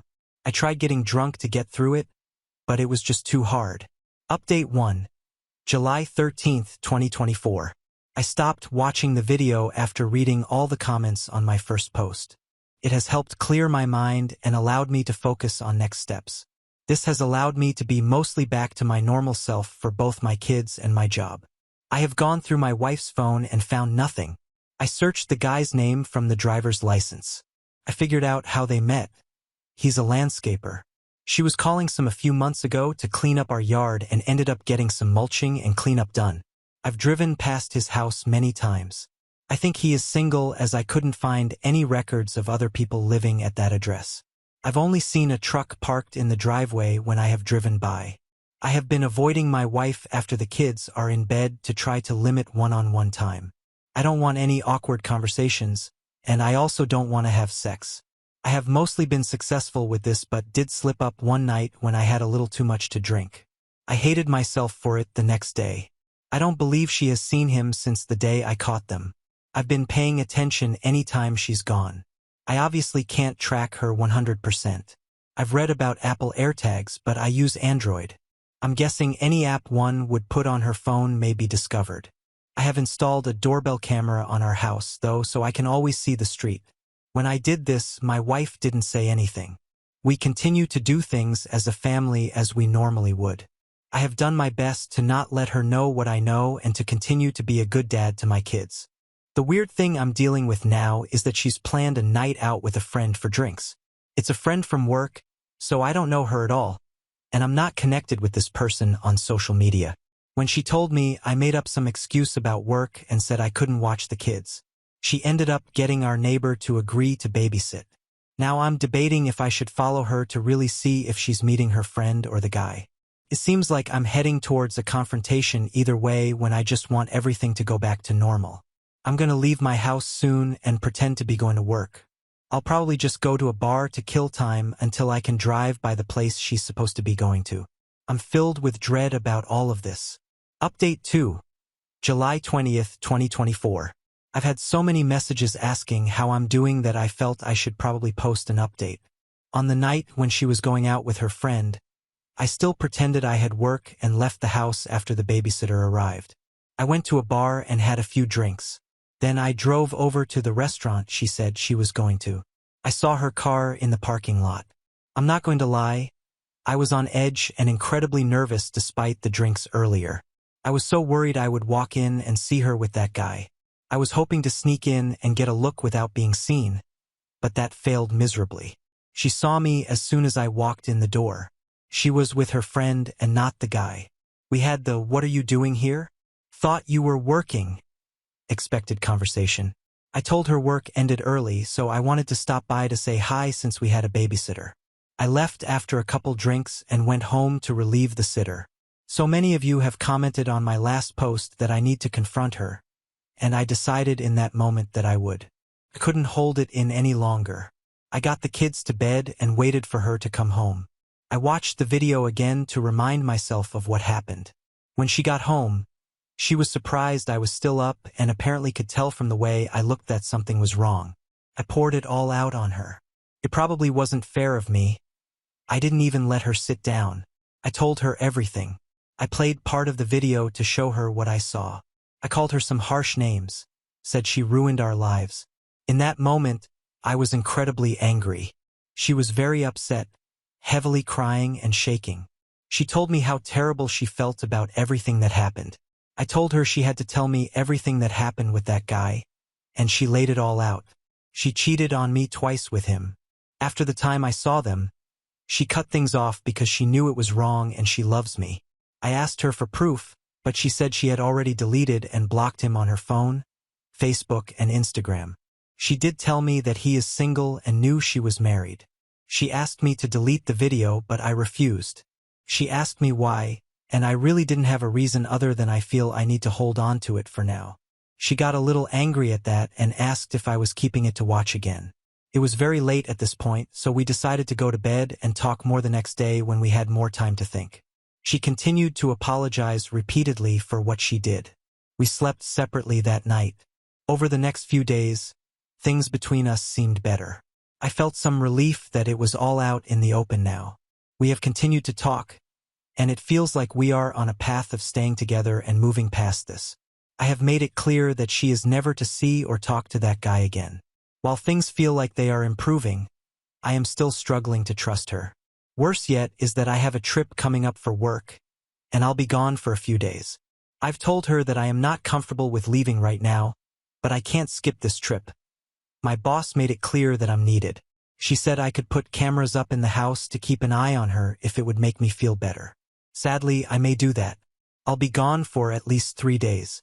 Overall, things are okay.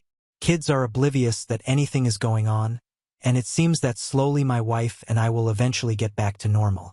I hope so, at least. I'm a little ashamed to admit that I have watched the video a few times since all of this. I'm thinking that I should probably delete it so it's gone from my life. I don't know what's wrong with me. Some comments. Comment. I remember your first post. Did she say how it went from yard work to him in your bed? What was the development? She did.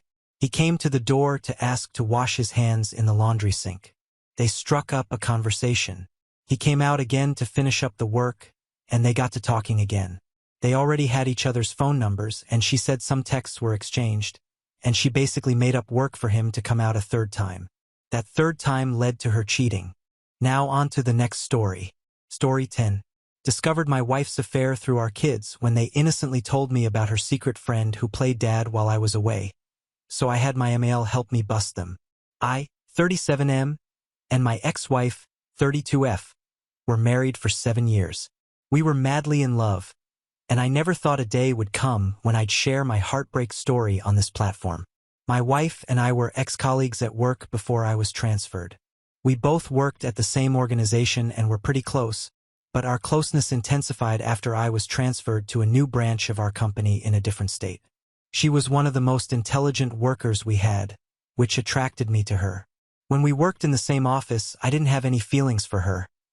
I just knew I liked her, and she was one of the people I used to talk to regularly. But weeks after I was transferred, I can't explain how it all happened, but I found myself talking to her every day. We continued this way for months until I asked her out. As she already liked me, she did not need to think about my proposal like other girls would. She just said yes. We dated for 2 years before marrying. In the space of 2 years, I resigned from the company I worked for. Something happened there and I was forced to leave, but luckily for me, I found another job in our state shortly after the office incident and I moved back.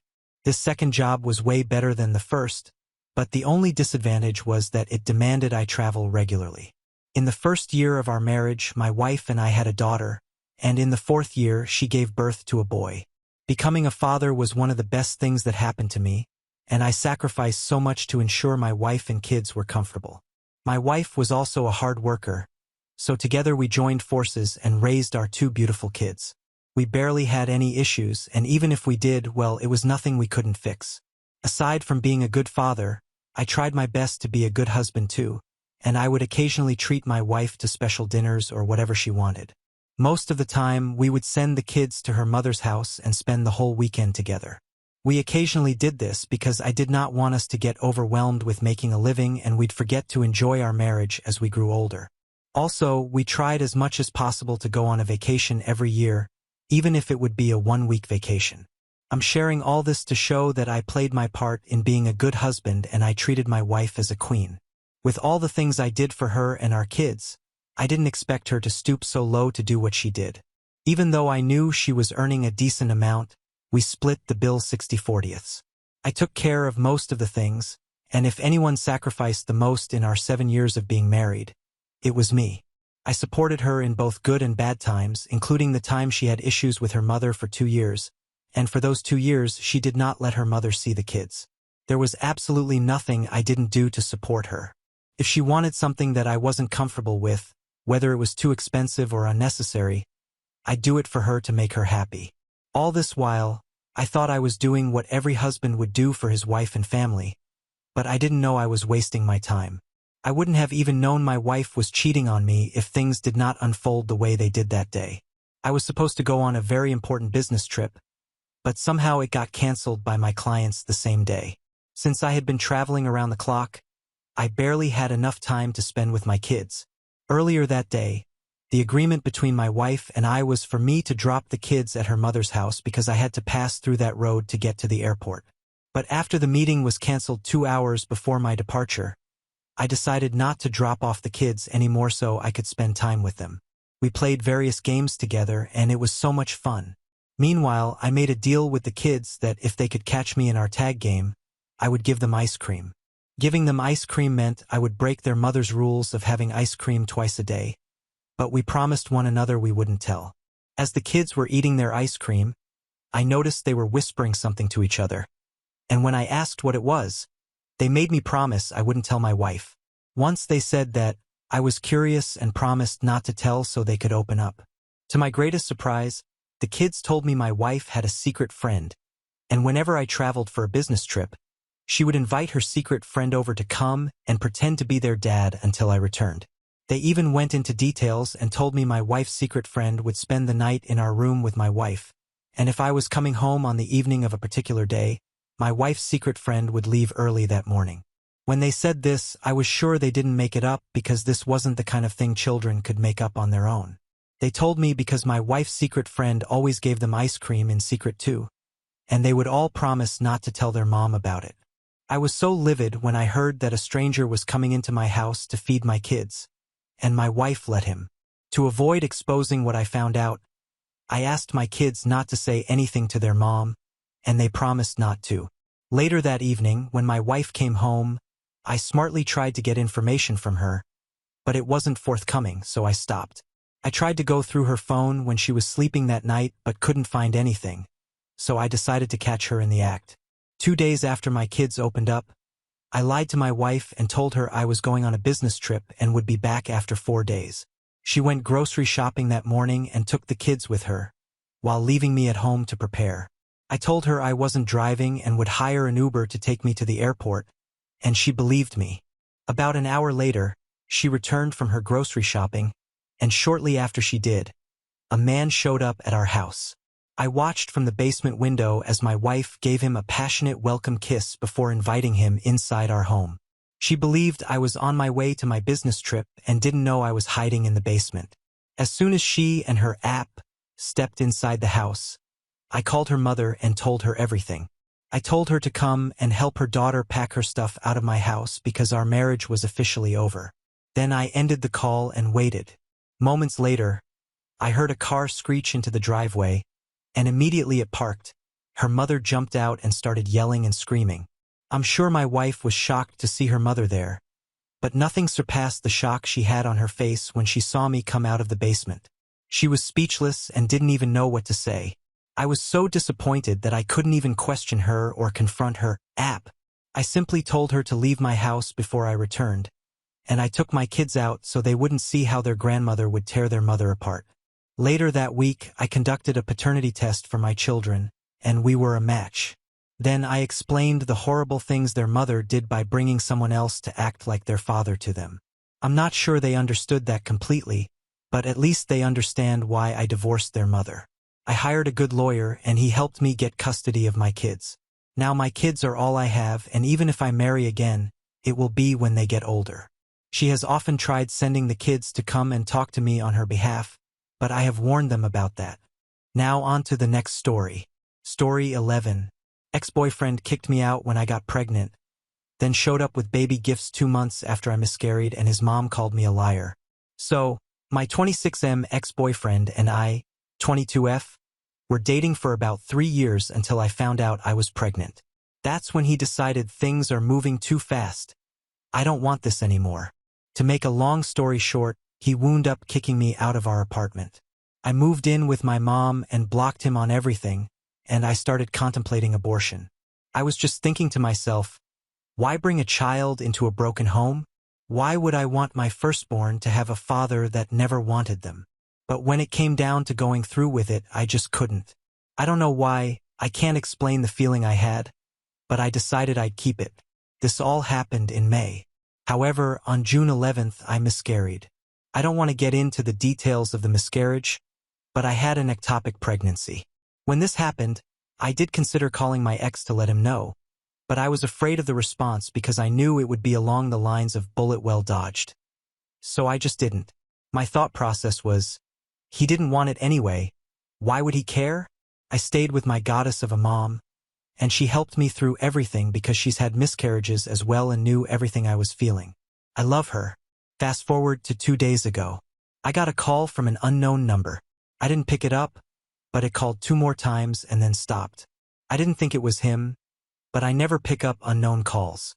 Last night, the number texted me, "Hey, it's XBF name. Can we talk?" I didn't text back, and this morning he showed up at my mom's home when I wasn't there.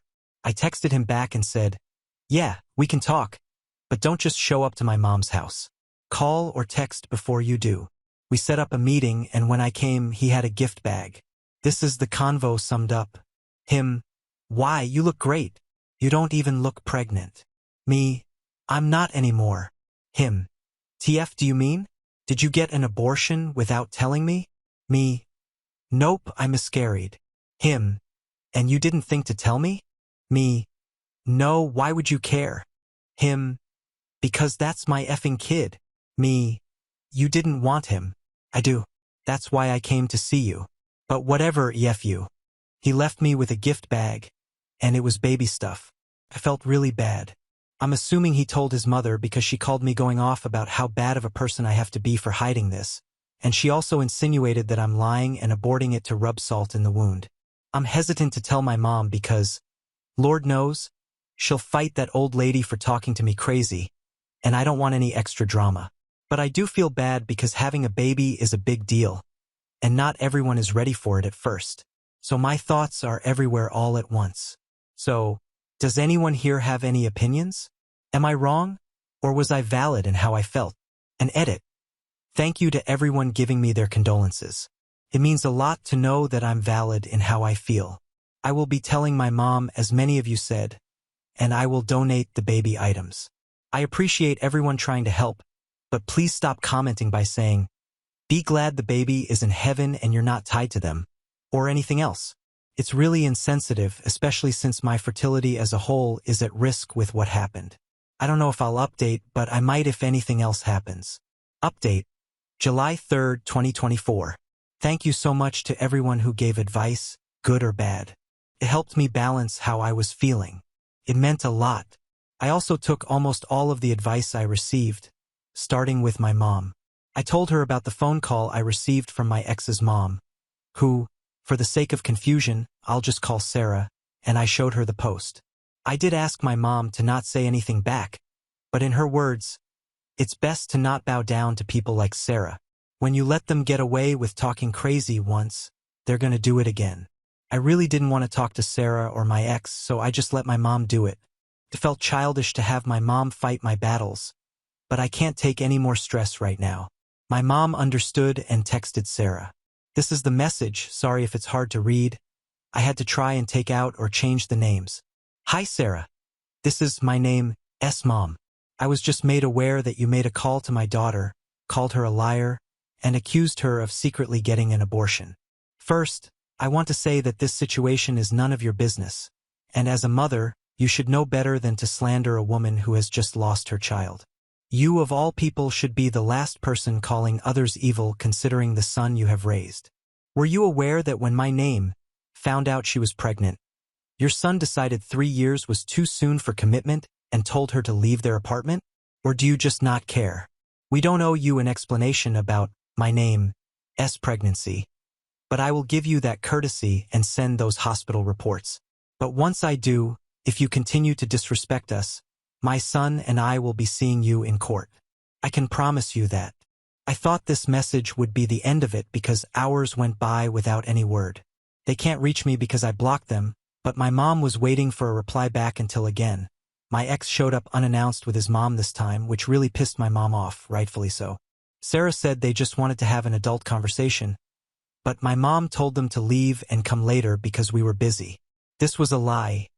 She wanted to wait until my brother got home, just in case. When they came back, Sarah surprisingly made my ex apologize. She was apparently told a way different story. She was told that when we found out I was pregnant, that my ex was really excited, and I was the one who didn't want a child. When he told me that abortion was out of the question, I flipped out, left the apartment, and blocked him on everything. Then I contacted him months afterwards asking to meet. He thought I had a change of heart, which was why he bought the baby clothes in order to celebrate. The emphasis on abortion in his story is why Sarah believed I lied about the miscarriage. I couldn't help but chuckle at this because what a liar that man is. This must have triggered something in Sarah because she started back up again, saying, "But I still feel you owe my son an apology because you still pretended like you were pregnant knowing it died. You could have at least told him, but you led him on."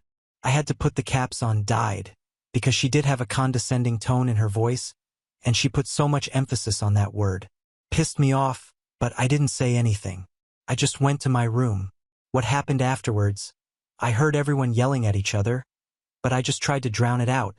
And I can't lie, I just cried until I slept.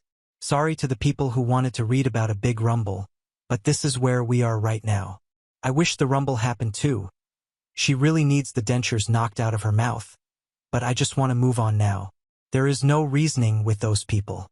Ending on a good note, I found a women's shelter to donate those baby items to, and I'm probably going to look for a therapist again. Thank you to everyone who gave me tips on coping or advice on what to do. I didn't expect any more than 10 people to see this, so thanks to everyone who validated how I felt. It's great to know you're not the insane one. Now on to the next story. Story 12. Hubby ignored my requests for dates for a year. Now he wants to go out every week only to make videos for his business. My husband, John, 25M, fake name, and I, 26F, have been married for over 2 years and dated for about 3 years before that. Overall, we have a generally healthy relationship with good communication. When we first got married, we used to go on lots of dates, not necessarily anything big, sometimes just coffee or a drive, but we went out of our way to get out of the house together for quality time. As time has passed, I have taken on more freelance work, keeping me busier, and he started saying that he's just too tired or doesn't feel like getting ready to go out after work or on his days off. Up until now, I haven't had an issue with that. He does work a lot, and I don't blame him at all. But here's where things have changed. A couple of months ago, he got really interested in digital marketing, basically selling products online. He bought an expensive course to help him learn and has started trying to consistently post 3 times a day in order to build a following on a new Instagram account. So he's really putting a lot of work into this. I'm not holding my breath that it will work out for several reasons that I won't get into here unless you want them, but I've never discouraged him from doing it. When he gets stressed, I encourage him. I tell him often that I'm proud of all his hard work. I am, etc. I only mention that to say that I'm not against him trying this out and haven't put him down for it ever. But this is why I've gotten a little sad. Last week, we went on a cute date after he got off work on Saturday, and I loved it. We laughed and talked and generally had a great time like those first dates after getting married. While we were on the date, I had an idea for a cute reel that took maybe 5 minutes to record, and then I put my phone away for the rest of the time. When we got home, I created and posted the reel, adding him as a collaborator with his new digital marketing Instagram account at his request. I guess he's gotten advice to post real-life things, not just videos trying to sell. No biggie, I didn't mind. Well, since I already have a following, small but bigger than his, that reel did better than any of the other ones on his account. Great, we both thought. But now he's asked to go on a small date every Saturday. At first, I was so happy. I'd love to get back to our regular dates. But then he said it would be so that we could get content for his page. He asked if I could be a collaborator on all or most of the posts, but if he could post them himself so he gets the credit for the engagement. I guess all the views/likes, etc. don't actually bump his page analytics since I was the one who created the post. I'm feeling hurt because for over a year, he hasn't shown much interest in taking me out. Now, all of a sudden, because he needs content and saw how I could help his view count go up, he wants to go on dates. So I guess I'm just feeling used and like I'm not any kind of a priority. I feel like the dates won't even count as actual dates because he's not asking to go out to spend time with me. I do want to reiterate that I'm not opposed to him doing this side job, and I'm not even opposed to helping him. We're collaborating on posts, though I'd prefer not to do it every week. I'm actually really happy, whether or not it works out as a moneymaker, that he's just putting a lot of effort into something that excites him. I haven't seen him this into anything, maybe ever. I'm asking for advice because I don't know if I should bring this up to him or not. And if I do, what should I say? The last thing I want to do is make him feel bad or discourage him in his new endeavor. Should I just be grateful to be going on dates again? Am I being selfish? Thanks for all and any advice. And sorry if this is very long. Edit. Because so many people are getting hung up on the double standard of me making content on the date but not wanting him to, I just want to clarify that I'm not a content creator by any means. I asked if he'd want to do this reel, and he said yes, and it's not a regular thing as I don't post much.